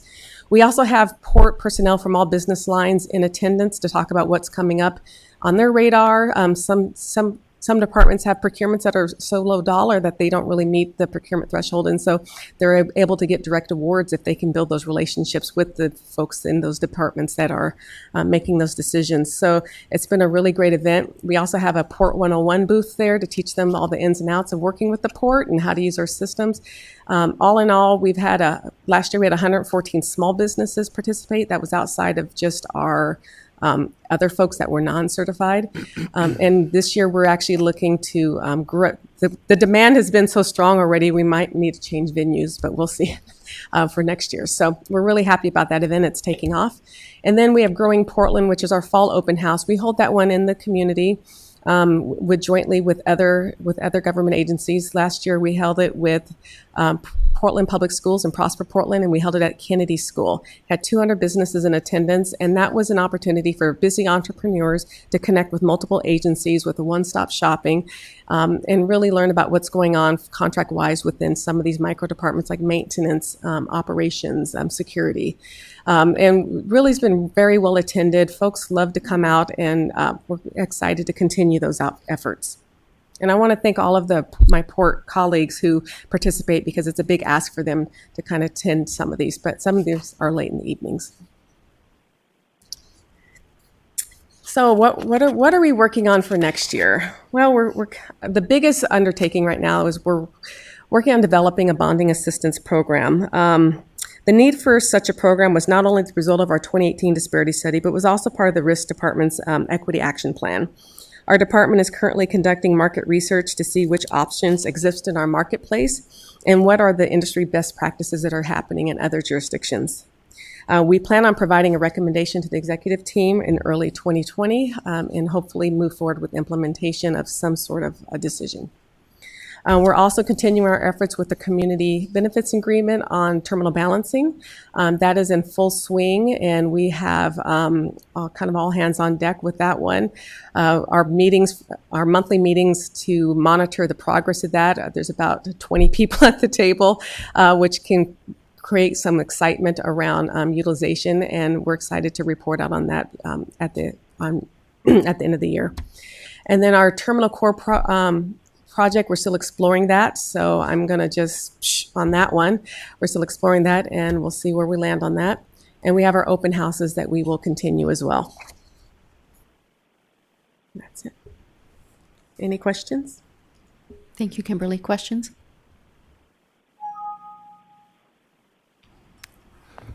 First, let me start by commending the port for getting you some additional help. You were an army of one. And I think in looking at very critical work. So, and I'm also going to commend the port for providing additional transparency into some of the targets that have been set around projects and contracts, and sort of approaching this from the perspective of how broad the spectrum of engagement is across businesses, large and small, and minority businesses. So I appreciate that. I'm interested, as always, in when we look at some of the metrics, where we've had greatest gains and where we might have greatest opportunities. I was looking particularly, I know we've done a lot of work around concessions, retail, food over the last year and spreading it out. And curious as to where you see us having made greatest gains in diversification of some of those awards, and where we also have greater opportunities. When we begin to unpack some of those numbers, I think there's representation that can give us pause to feel very good about the work, and others that might say there's additional emphasis and focus that we need to bring. Any sense of both of those sides of the coin? I know it's an open question. So I feel good about our concessions program. So I don't have any pause with the numbers that we're seeing. When I look at the vendor pool of who is received contracts with us as concessionaires, it's a very diverse pool of vendors. It's not one ethnicity or one gender, and that's what we really want. It really truly represents the diversity of Oregon when I look at who's operating inside PDX, not only as a concessionaire, but those that are providing goods and services. This last round of RFPs, we went really aggressive, and a lot of our proposers who weren't even certified reached out to goods and service providers, worked with them to get certified. And so now we have this pool of folks who can provide food and uniforms and various needs to our current concessionaires. And so the pool has grown, and it is again another diverse pool of vendors that are coming to the table. So I'm pretty proud of what's going on there. Is there some areas where we could always work on? Sure, but I mean I think that's across the board with anything, but nothing that I think is a big issue. I think the port has one of the best concessions programs in the country, to the point that when I travel to other conferences and people are often asking me on advice and guidance on how they can replicate some of the things we're doing there. But when I mention to them the direct leases, they go, it's a little frightening. So I'm pretty proud of the work that's happening there. And I really want to commend the concessions team. Abby and Shane are phenomenal. They're some great partners, and we wouldn't be able to achieve what we're doing if it wasn't for them always thinking about the DBE program and how it relates to concession work. And then a total follow-up, non-related. The mentor protege program, I was trying to figure out whether those participants are people who are already participating in the MBE or the DBA program, or they have a profile that says with some additional supports and development and sort of structure, you can move into those. Are they inside or outside the circle of engagement? So they are, so protege firms are certified MBEs. They're either any certification. They can be DBE, veteran-owned or women-owned, or emerging small business. And so they have to be certified in order to be in the program. But what we're doing is we're growing them so that we want to get to the point where they can operate successfully without needing a program. So we're hoping that they'll graduate and move on. Got it. Thank you. I wanted to compliment you as well on your tremendous delivery and the growth of your program. And as you think of your plan for 2020, you outlined some key areas, but I was wondering if you could give us your top 3 and how we can help you achieve those. Ooh, well, the bonding program that I'm working on is a huge lift because it will require resources. It will require really looking at how we at the port look at bonding and make some big decisions. So any support around those decisions, if it comes to that, would be appreciative. Outside of that, the things that we're looking at here is really I'm taking a step back and looking at, are we missing opportunities? Is there a group out there that's not very fully utilized? So we're going to take some time in the next few months to really look at who's not at the table and do some targeted outreach to communities that may not be within the pool that we're currently using. That targeted outreach is going to be very specific to not only the communities, but what types of businesses and what opportunities. I think that's part of the benefit of having the additional resources is allowing us to go a little bit deeper. Mm-hmm. And even with the tracking that we do on projects, we're able to audit a little bit deeper to make sure that the small businesses are getting the sort of care that they need in order to thrive here. I agree with that. Any other questions? Okay, thank you. Thanks. Great year. Does any commissioner want a presentation on the consent item, which is Personal Services Contract Amendment, Runway 13R, 31L, Runway Safety Area Improvements, National Environmental Policy Act for the Hillsborough Airport? All right, I'll call for a motion to approve. So move. Second. All in favor? Aye. Any opposed? Thank you. Stan, I think you have our first agenda item.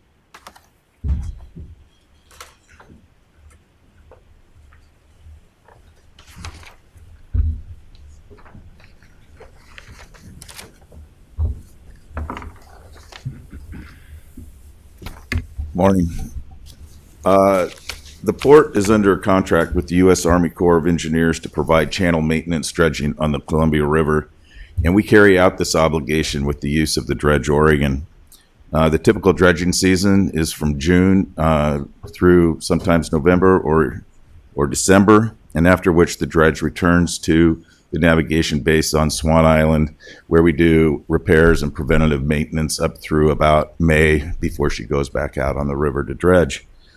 Every 5 years, the Dredge Oregon is dry docked to provide preventative maintenance and repairs to the hull and machinery that is not accessible when she's afloat or is unsafe to do that maintenance if she's afloat.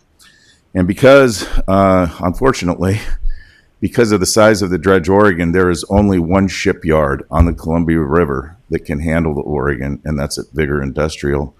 So we received a sole source exemption to negotiate directly with Vigor for this upcoming dry dock agenda item that's going to be presented in a minute here before you.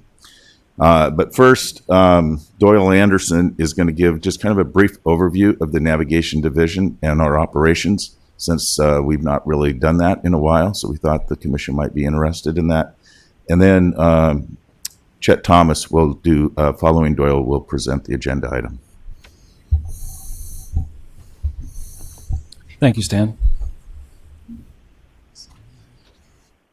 So I wanted to start out with a pictorial view here of our dredging operation on the Columbia River. And if you, there's the mouse, okay. So we're out on the Columbia River. The river is flowing in this direction. This is the dredge Oregon right here. And our cutter head is down underwater. So the way this works is the dredge sucks material off the bottom of the river. It runs through this floating pipeline up, and then at this point we would go down underwater under the channel in what's called a subline, go across, come back up and into the pipeline again, up onto the shore side and into our cob, which then that's where the water and material is released onto the island, and the sand settles out and runs down through this pond and then goes into a weir and exits back into the river. You might ask why does the Port of Portland do dredging? And I think everyone knows that the Port of Portland started in 1891, but what you might not know is that we started entirely as a dredging operation. And we started getting our funding during the 1930s, and then in 1962, Congress and Oregon Legislature authorized the Port of Portland to loan a dredge to the Corps on a cost reimbursable basis. This is of great benefit to the public in that we're extremely flexible and we're able to respond to needs of the Corps, and we're also very cost effective. The Port owns and operates the Dredge Oregon and all of our vessels and assets, and we have this very unique contract between the Port and the Corps. In fact, we're the only entity in the country that has this type of an arrangement with the Corps of Engineers, or only public agency in the country. We have a 10-year contract with 1-year task order, and we're currently in our 3rd year of that contract. We're on a direct reimbursement of costs only and overhead, no profit, but we are allowed a G&A expense there. We invoice the Corps monthly for our expenses and services, and we have our capital investments are recovered over an asset's depreciable life. Our dredge operates on a 24-hour-a-day basis, 5 to 6 days a week. As Stan mentioned, a typical season starts in June, ends about in November or December. So we have an active dredging season of 6 to 7 months. Then we would go into standby for a couple months. And standby is where the dredge is back at the yard. We have a small crew, and we have to readily be available to mobilize within 20 days and to go dredging. And we can also be called upon at that time to just do general emergencies for the Corps of Engineers in helping to keep the channel clear. In about February, we would begin major maintenance and start preparing the dredge for another season. Our typical annual budgets run in the $16 to $18 million a year, and we have our current undepreciated capital investment is at just over $19 million. The Corps typically dredges in the area of about 6 million yards a year out of the Columbia River. We perform 2 to 3 million of that. They have a couple of hopper dredges that perform the other portion of that. And our costs are in the $5 to $7 a cubic yard. And that's, in terms of with the private sector, we're very, very favorable there. I don't have exact numbers, but we're told that we're very cost effective in that area. Our workforce, Our administrative employees are hired through Port HR, and our represented employees are hired through Local 701 operating engineers. Their work is very demanding. They work a 3-shift operation, so they're on shift work. They typically start out as a deckhand and then work their way up through the operation. Their work is seasonal, and they're hired back each year based on their skills and our needs of the operation. On a beautiful day, everybody wants to be on the river, but when the river is rough, it's very challenging working conditions. Navigation division consists of 10 administrative employees and about 43 represented staff. I'm the director. We have a dredge captain, a chief engineer, shore superintendent, quality control manager, administrative coordinators, and 2 site safety health officers and a surveyor. They're the administrative team, and the rest are represented.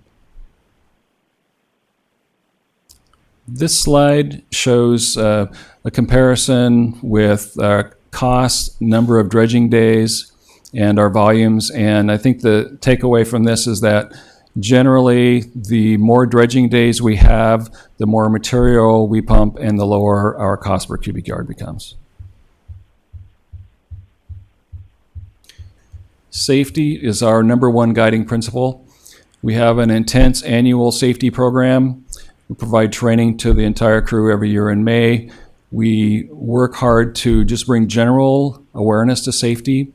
We have a robust fatigue management plan. We provide additional hands-on training, in particular for our deckhands. And in recent years, we've brought on a real focus on PPEs with an emphasis in hearing protection and providing tailgate briefings so that our crew know the hazards before they start their work. We also have 2 dedicated site safety and health officers on staff, and we're very proud of our safety record. As of today, we have 829 days worked without a lost time accidents. What are PPEs? Personal protective equipment. In our small business program, we're doing fairly well. We have a goal of 20%, and we range over the last 3 years anywhere from 25 to 50%. In diversity, equity, and inclusion, we've recently implemented our plan, and we've right out of the box, we started out with adding a EEO statement to all of our position requests to Local 701. We are currently developing an apprenticeship program with IUOE, Local 701, and they're very much in favor of this and on board. We will be conducting public outreach with Local 701. This last summer, we created a recruitment video that 701 will utilize at their events. And we're also identifying paths of progression for our crew members so that they know what they have to do in order to progress through the organization. We provide outreach to our vendors. When we can identify that a vendor may be either disadvantaged or small, we will ask them if they're registered, and if they're not, encourage them to do that. And then we'll be providing some new DEI training to our crew in May of next year.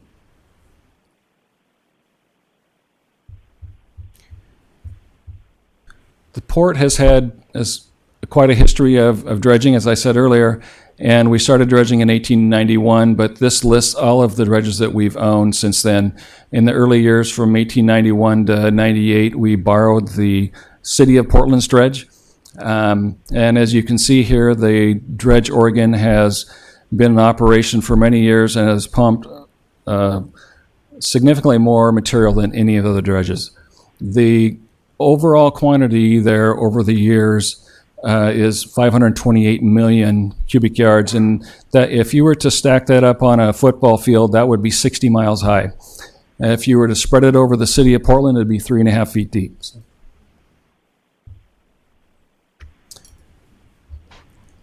The Dredge Oregon was constructed in 1944 for the U.S. Army as a Mississippi River towboat named the Guadalcanal, and she was purchased in 1965 and converted to a cutter suction dredge. She's been dredging in the Columbia now for 54 years.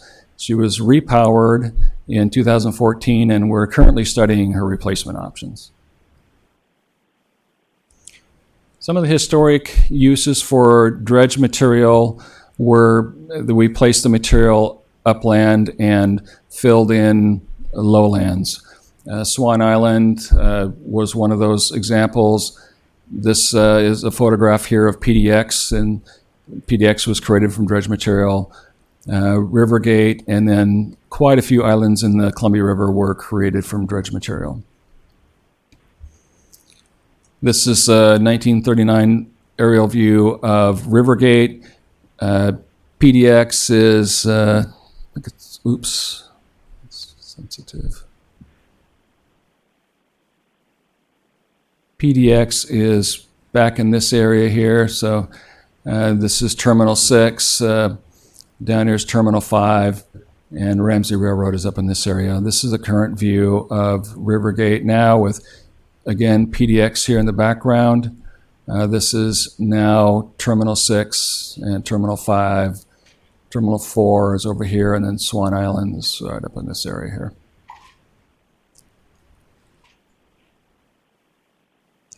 In this day and age, we place our material either on beach nourishment, upland, or in water.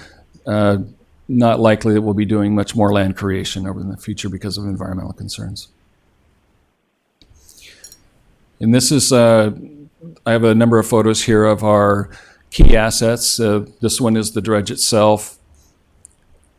These are our dredge tenders, the Clackamas, the Ivanhoe, and the Williams. The Williams is slated for replacement here in a few years. We have a current capital project that's open on that project right now. There are a couple of our support vessels, the crew boat and the survey boat. This just shows we have about 8,000 feet of floating line, a number of accessory barges. These are called anchor scows on the lower left corner here, and we have about 15 of those. This is a ramp barge that we utilize to carry all of our heavy shore equipment down over when we go dredging. And this is the shore equipment that gets loaded on there. We have the, excuse me, the loader, a bulldozer, an excavator, and probably our most popular vehicle, the rover. And at this time, I'm going to turn it over to Chet. Good morning, everyone. As Doyle and Stan mentioned, today I'm requesting approval of a shipyard services contract to Vigor Industrial in the amount of approximately $8.2 million. This project is largely divided into two major scopes of work, the first of which is the maintenance items. As Stan mentioned, this is maintenance of shipboard systems and items on board the dredge which are inaccessible when it's afloat. A few of those are pictured here. The ladder A-frame will be blasted, inspected, and repainted. Any fractures will be repaired. Same with the ladder. The suction pipe, which Doyle mentioned, pulls material off the river bottom and through the pump into the discharge line. The suction pipe will be replaced, and then the trunnion pins, which structurally couple the ladder to the dredge, will be inspected and replaced if needed. Second larger scope of work for this project is the spud system rehabilitation. Kind of as shown here, the spud gantry and associated structure will be removed and replaced in kind. Approximately the last 50 feet of the stern 50 feet of the dredge will be removed and rebuilt in kind because the majority of the steel in that area is at or past its fatigue life. In addition to replacing the structure, the spud hoisting equipment will be replaced. So instead of the gantry shown here and the winches and wire ropes that currently do that, it will be replaced with a hydraulic hoisting system. The hydraulic hoisting system will negate the need for crew members to ride in man baskets to adjust the pins based on river depth, and instead that will all be done at deck height, so it will drastically improve crew safety. Schedule is as shown in the written item. Design started in late 2017 under the Port's on-call naval architect. The gap shown here is due to this project being delayed by 1 year. The Port attempted to secure a dry docking spot last winter, but was unsuccessful in doing so. So now we're in this winter.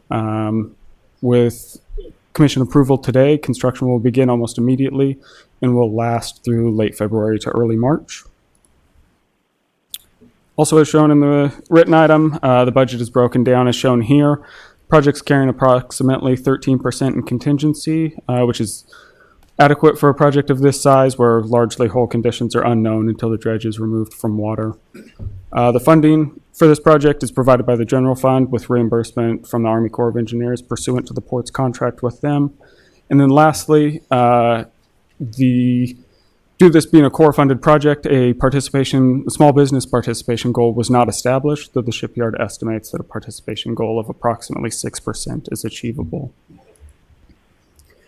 And with that, staff requests approval of the executive director's recommendation. Any questions? I have a question. Mr. Anderson, you mentioned a replacement timetable for the Oregon. I wonder what that looks like. How long will this extend the life of the vessel? Right, good question. So it's not figured yet exactly when we will replace it. We're just starting the study, but there are some factors out there that will affect this. And one of them is that we currently have a liability on the dredge. There's a loan out for the repower projects, and that extends out to 2028. So it will be at least after that. And this new project will add 15 years in depreciation. So it's going to add another 5 years on top of that. Although it is possible, depending on how the study comes out, that we renegotiate the terms of the agreement on the loan to move back if we felt it was necessary to replace the dredge earlier. Did I answer your? Yes, you did. Thank you. Any other questions? Okay. Hearing none, I'll ask for a motion and second to approve the executive director's recommendation. Second. All in favor? Aye. Any opposed? Thank you very much. Thank you. Madam President, if I could just, while Doyle's here, I really want to thank Doyle and his crew for focusing on safety. Just a remarkable turnaround out there, almost 3 years now running of no lost time incidents. Just want to thank you and everyone for really thinking about that every day. It makes a big difference. Thank you. Thanks. Let's see. I think we have Vince on our next agenda item.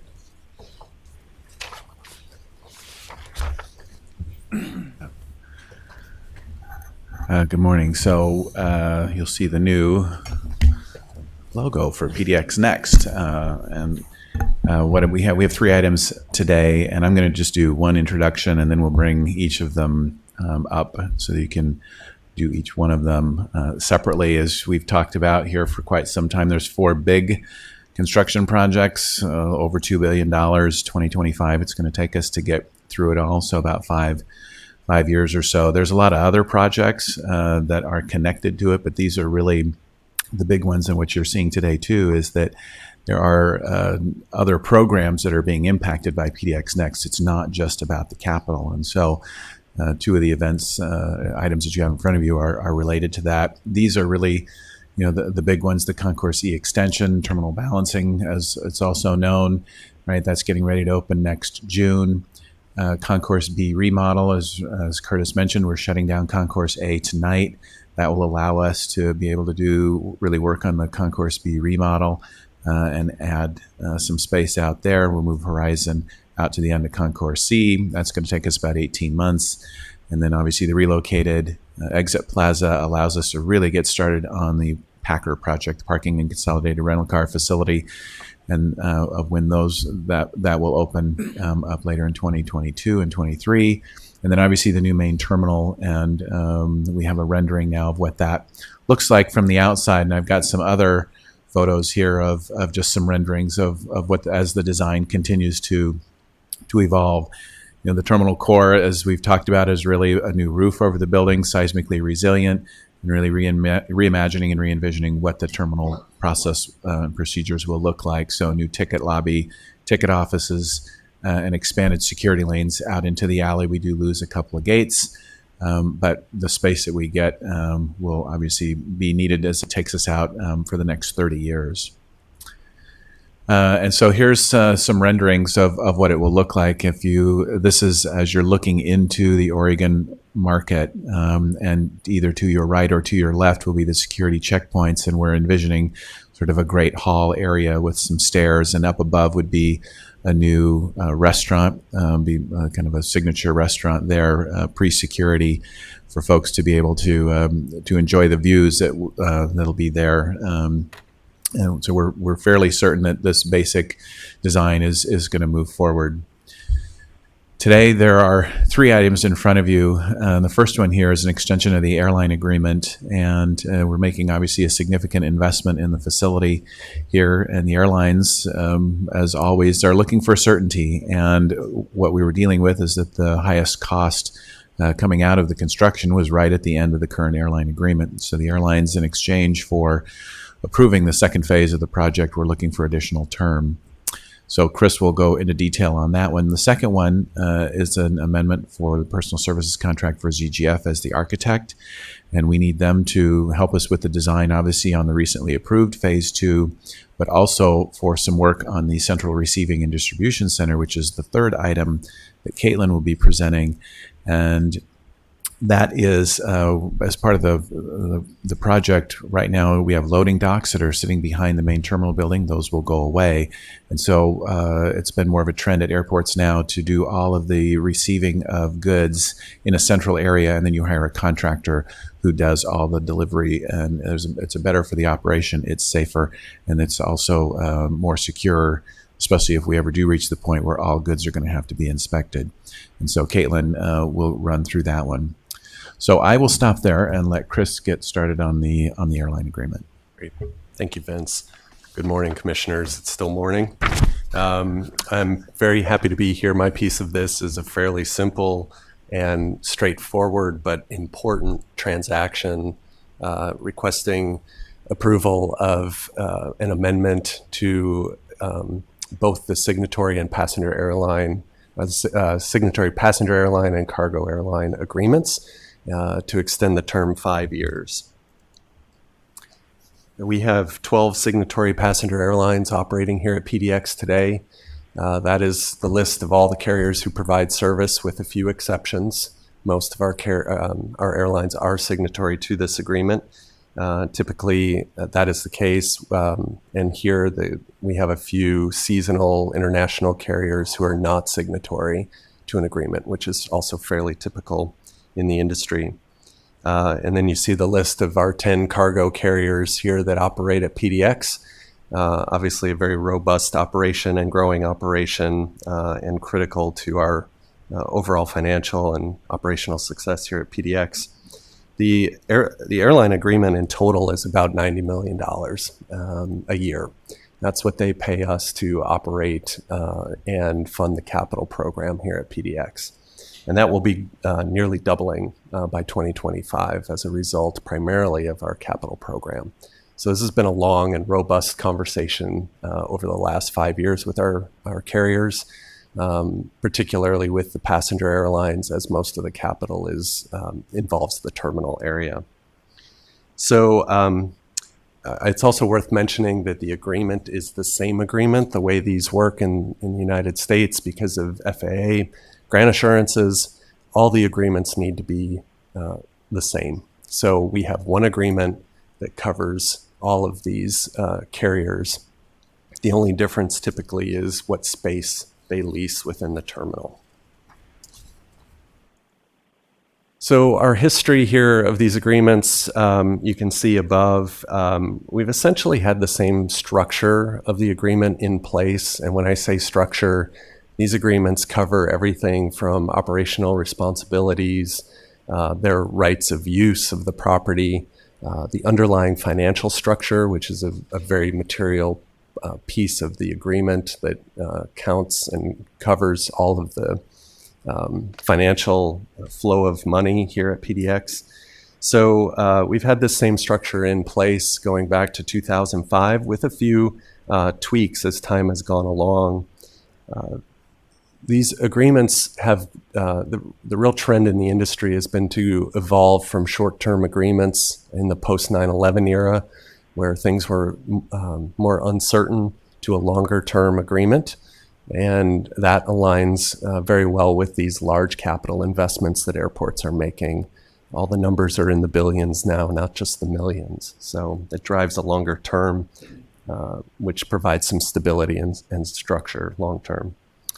We went through a very similar process back in 2014. The 2015 signatory agreements were extended at that time to 2025. That's the term we're operating under now, under a very similar conversation. It was an agreement. The airlines and the port agreed that the terms of the agreement were good, balanced, fair, the risk was balanced, and we were facing a period where we were going to be really focusing on our capital program. So at that time, the decision was made to avoid a lengthy negotiation and extend the agreement to 2025.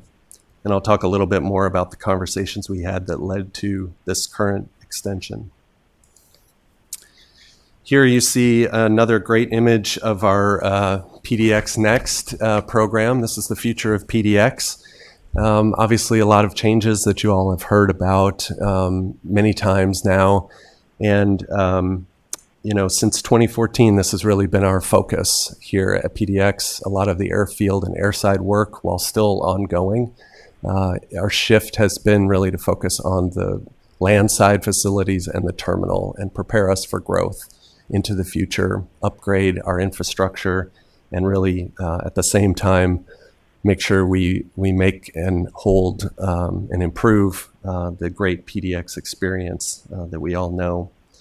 So this all required a really significant commitment from all of our business partners, the airlines in particular, but also our rental car partners, our concession partners, our federal partners in FAA and TSA. I could go on and on about the number of conversations and partnerships that we've had over these last few years to get us to this point. It's really been an incredible team effort.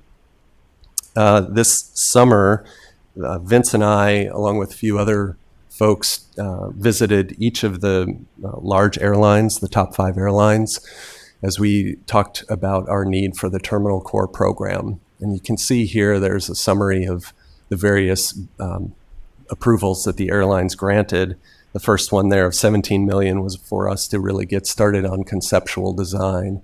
And then in November 2017, that first phase was approved, knowing that at that time we would come back for a second phase ballot approval with a lot more certainty in our budget and our scope.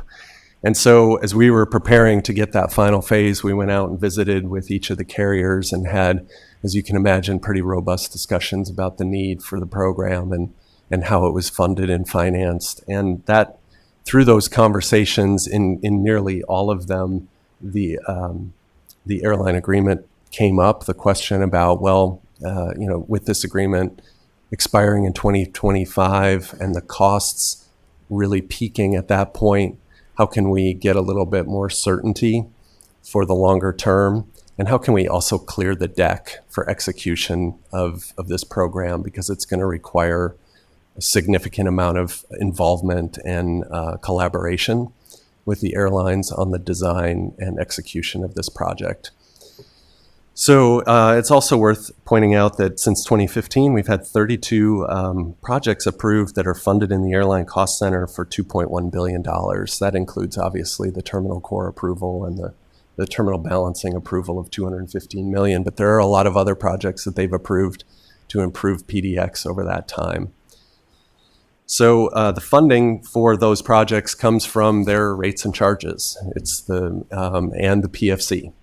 Those are the two funding sources for this project, and the airlines will be paying us back through their rent, which would include the debt service paid for with the bonds that we issue to pay for the program. With that, just a summary of the significant terms. Again, this transaction really only addresses the top one, the extension of the lease term to June 30th of 2030.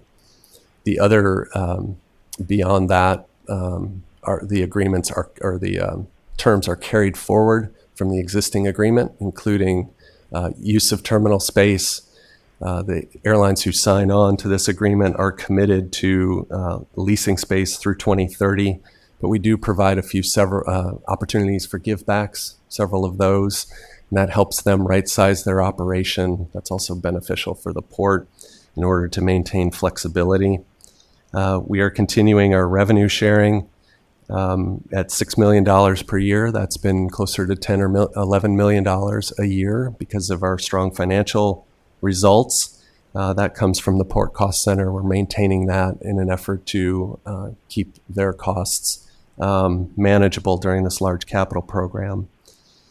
The debt service coverage there is an important one financially for the port. The airlines fund us in addition to paying the debt service on the bonds. They also provide cash funding of 30% coverage on top of the debt service requirement, which enables us to keep our debt service coverage ratios high and our credit rating high as well.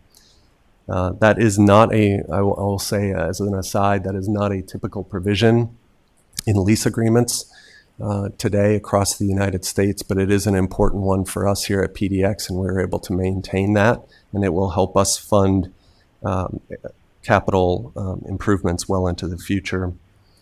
The strong provision here for the carriers is they get approval over any project that is $1 million or over. This also is a bit unusual. These limits have gone up considerably in other agreements. So in exchange for the balance of risk and the cash funding of debt service, there's significant control by the airlines. We view that as a positive thing and requires us to maintain our strong partnership and collaborative approach with them through these programs. And then security deposit is just one other material thing that's it's worth mentioning, that it's conditionally waived. You don't typically do that, but because of the financial stability and the known entities that we're dealing with, we do waive that security deposit. It's also because the airlines cover for each other in the agreement. It's a residual agreement, meaning that if one airline doesn't meet their financial obligations, the other airlines collectively make up the difference. So with that, it's okay for us to waive that requirement. Obviously, the agreement covers many more terms and conditions and operating rights, but these are just a few of the major ones. So with that, staff is recommending the executive, or bringing the executive director recommendation to approve and amend the signatory and cargo operating agreements. Thanks, Chris. Any questions? Okay, we have a recommendation. Do we have a motion to approve? Second. All in favor? Aye. Aye. Any opposed? Thank you. Thank you. Thanks.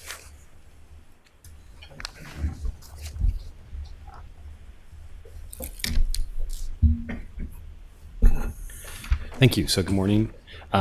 Today we're asking for an amendment of the ZGF contract for about $7.5 million for design services on the Terminal Core project. We've talked multiple times about the overall goals of the project. Vince mentioned 30 years. We're trying to get the ticket lobby capacity as well as security capable of handling about 30 years of passenger growth, as well as the flexibility to react to changes in processing as well as security. We've been here, I think this is the 11th time we've been here for commission approval on contract amendments. I think looking forward, we'll probably have another 8 or 9 still going forward. At this point in time, we are continuing with the design development with ZGF. It should be done the middle of 2021. Hoffman Skanska team is well embedded with the team for construction. As both Vince and Chris mentioned, the Concourse B project will transition to the end of C with Horizon tonight. B will then start the main portion of construction with demolition of A. Should be complete May of 2021. The main T-Core project itself will begin construction for preparation of columns in the February timeframe. And then after the terminal balancing project is up and we get the additional gate capacity associated with that in June of 2020, we'll start the main T-Core project. We're looking right now at about May of 24 for the western expansion and the ticket lobby to be complete, and then the next summer for the remainder of the project to be complete.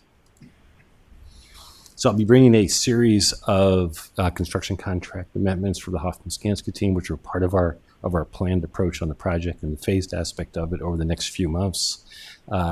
Starting in January timeframe with the logistics center, which will be the area where the Hoffman-Skanska team will construct a lot of the project over by the fire station. February timeframe for the enabling work to prepare for the column installation. May for the utilities, which will take away 4 airline gates, and then the biggie is in July for the building structure and demo, and then towards sometime early 2021, we'll bring the GMP, the guaranteed maximum price, for the remainder of the project. Overall project budget is $1.63 billion with about $1.1 billion associated with construction. Our construction small business participation goal is about 20%. So far, the team has been able to exceed that on the Concourse B work. The design small business participation goal is 10%. Right now, it's running about 8%, but this amendment almost 50 to 60% of it is associated with small business participation, and we anticipate that goal to be met. So to date, we've authorized about $115 million of ZGF to do design, which includes all of Concourse B, the conceptual and schematic design of the terminal core, as well as the Phase 1 contract document development. Today, I'm asking for a portion of the Phase 2 work, which will be associated with the CRDC, as well as some of the interim work for Phase 1, which will include moving the south security checkpoints further into the node, as well as opening up new throats in the building. We'll bring some additional ZGF contract amendments in the future to do the remainder of the ticket lobby, as well as the remainder of Phase 2 and some construction administration activities. Staff recommends approval of the Executive Director's recommendation. Thank you. Do we have any questions or comments? Okay, hearing none, I'll call for a motion and second. Motion to approve. Second. All in favor? Aye. Aye. Any opposed? Thanks, George.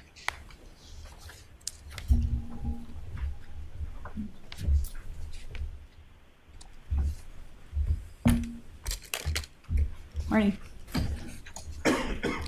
Last presentation before lunch, right? So I'll try and keep it quick for you. So I'm here today requesting approval of an operating agreement with Bradford Airport Logistics to operate a central receiving and distribution center here at PDX.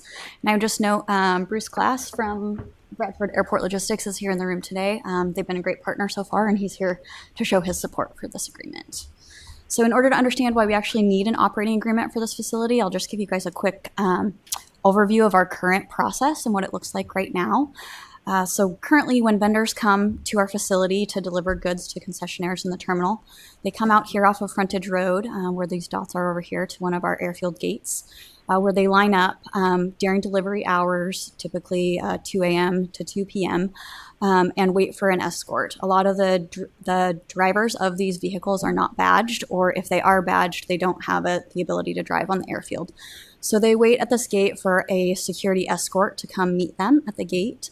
Oftentimes there's very long lines at this gate between those delivery hours because there's only a certain number of docks at the terminal. And there's also only a certain number of security personnel that are able to escort these vehicles. So they meet their escort here at this gate, and then they proceed to this building right here, which is actually building 8975, which we'll discuss a little bit later in further detail. But at this facility, they do a visual inspection of the truck. They open the back of the truck, look in there, make sure there's nothing suspicious. This is done by the security contractor, and then they move on to actually take the product into the terminal. So they drive this route that you can see here right into the center of the terminal building. So at this point, a concessionaire would meet the vendor to escort that person to their security or to their storage space where they would unload the deliveries. So that's kind of the process that we do today. If we were to implement a central receiving and distribution center, the trucks would actually come to this location right here, which is the building 8975. They would have a scheduled time that's actually provided by Bradford Airport Logistics. They would be screened drivers. They would have done a pre-check, and also so Bradford knows exactly who will be coming to that facility at every slotted time. So they'll have a loading dock actually scheduled that they will come here to unload their product. Bradford will receive the product and then spread that out in their facility in holding areas, where they will then deliver those products to nodes out on the terminal. So there'll be various locations in the various concession nodes where Bradford will actually deliver those products much closer to the storage spaces for the concessionaires. And you see the need then for that operator that will actually break down the product and deliver it to the certain nodes in the facility. So that's what we're actually talking about today, is the operating agreement for Bradford Airport Logistics. So some of the benefits, Vince actually touched on a few of them earlier. Reduced congestion at the terminal is a big piece of it. There's a lot of vendor and airplane interaction going on right now out on the airfield, and that's a very dangerous situation to be in. So this will actually reduce the number of unknown vehicles. Because Bradford screens all their drivers and knows all of their vehicles, they'll be using smaller vehicles to deliver the product. So we won't have the large trucks that'll actually be coming onto the airfield. They'll be broken down into smaller box trucks. And those drivers will also be familiar with the airfield. They'll know what they're doing. They'll know how to interact with aircraft. So it just creates a safer operation out on the airfield. The concessions will also have deliveries straight to their storage spaces. So this has potential to save personnel costs, and also some insurance savings potentially for concessionaires if they currently have drivers that drive on the airfield, because those insurance limits are pretty high. There's also an added security benefit for this, because when Bradford receives the deliveries, they actually screen all of the various pallets. They look through each of those. So there's more of a component of screening, a visual screening that's more thorough than currently being done. And in the future, if we ever have 100% product screening put as a requirement on the airport, we'll already have the facility set up for that. So we'll be able to implement X-ray devices in that facility in a very timely manner in order to comply with any directives that may come from TSA. Also, this is kind of something that we need to do to get the loading docks out of that central area of the terminal. So right now you saw earlier on my diagram, the deliveries come right into the heart of the terminal, which is where we're building our western expansion. So we looked at potentially temporarily relocating the docks, but most of the only locations a temporary dock would fit would be at airline gates. And we just couldn't afford to lose any more gates. So we decided to move that function out to an outbuilding. So we also have to be able to implement this in order to facilitate the TCOR project, which is by September 1st of 2020. So the operator, Bradford Airport Logistics, we actually did an RFI back in spring. We only had 2 respondents for this particular function because of the unique nature of it.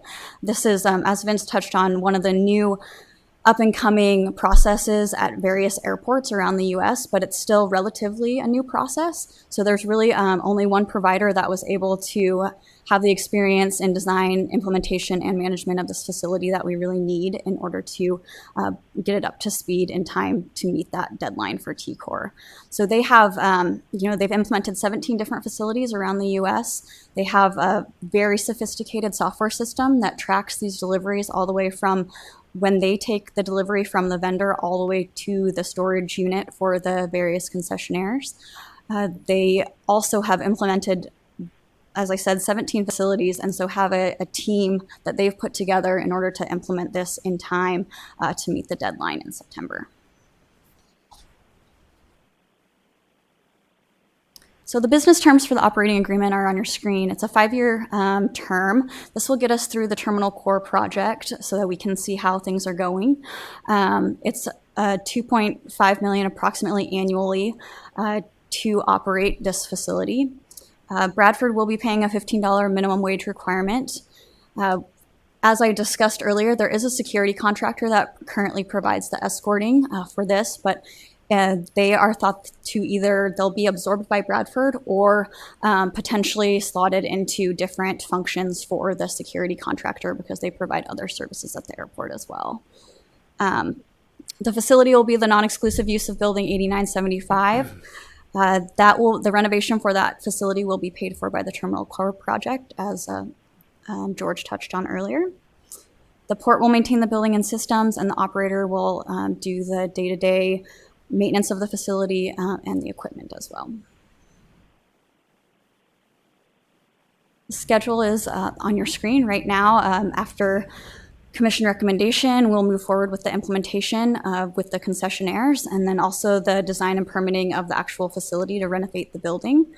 And the renovations will take place in the spring and into summer, and then it will be operational in September of 2020. So with that, staff recommends the approval of the executive director's recommendation.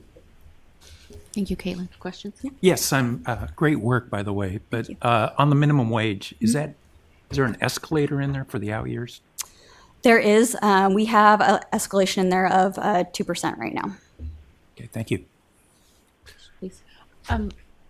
This will be ready in September, right? Correct. Won't that area be open in June? The new terminal and the new concessions? This is actually being implemented September of 2020. So this coming September, and it'll be much longer until the actual Western expansion is completed. Okay. E-concourse. The e-concourse. Yes, yes. So there'll be a small overlap with the new concessionaires opening in June. They'll still be using the current process for a couple months there. Yep, there'll be a little bit. Yep. I have a question. Please go ahead. Is TSA directly involved in the screening? They are not at this point. No, not product screening. So some of this scope of work is currently contracted out to another vendor, and I just want to make sure I understood that you believe that could be absorbed within this contract, so there, hopefully the net loss of current employees or positions is... Correct. The security contract is larger than just this one function, but it is thought that those employees that do this one function could be absorbed by Bradford. Thank you. Thank you. Any further questions? Okay, hearing none, I'll take a motion to accept the recommendation. I move to approve. Thank you. Second. All in favor? Aye. Any opposed? Thank you. And our meeting's adjourned.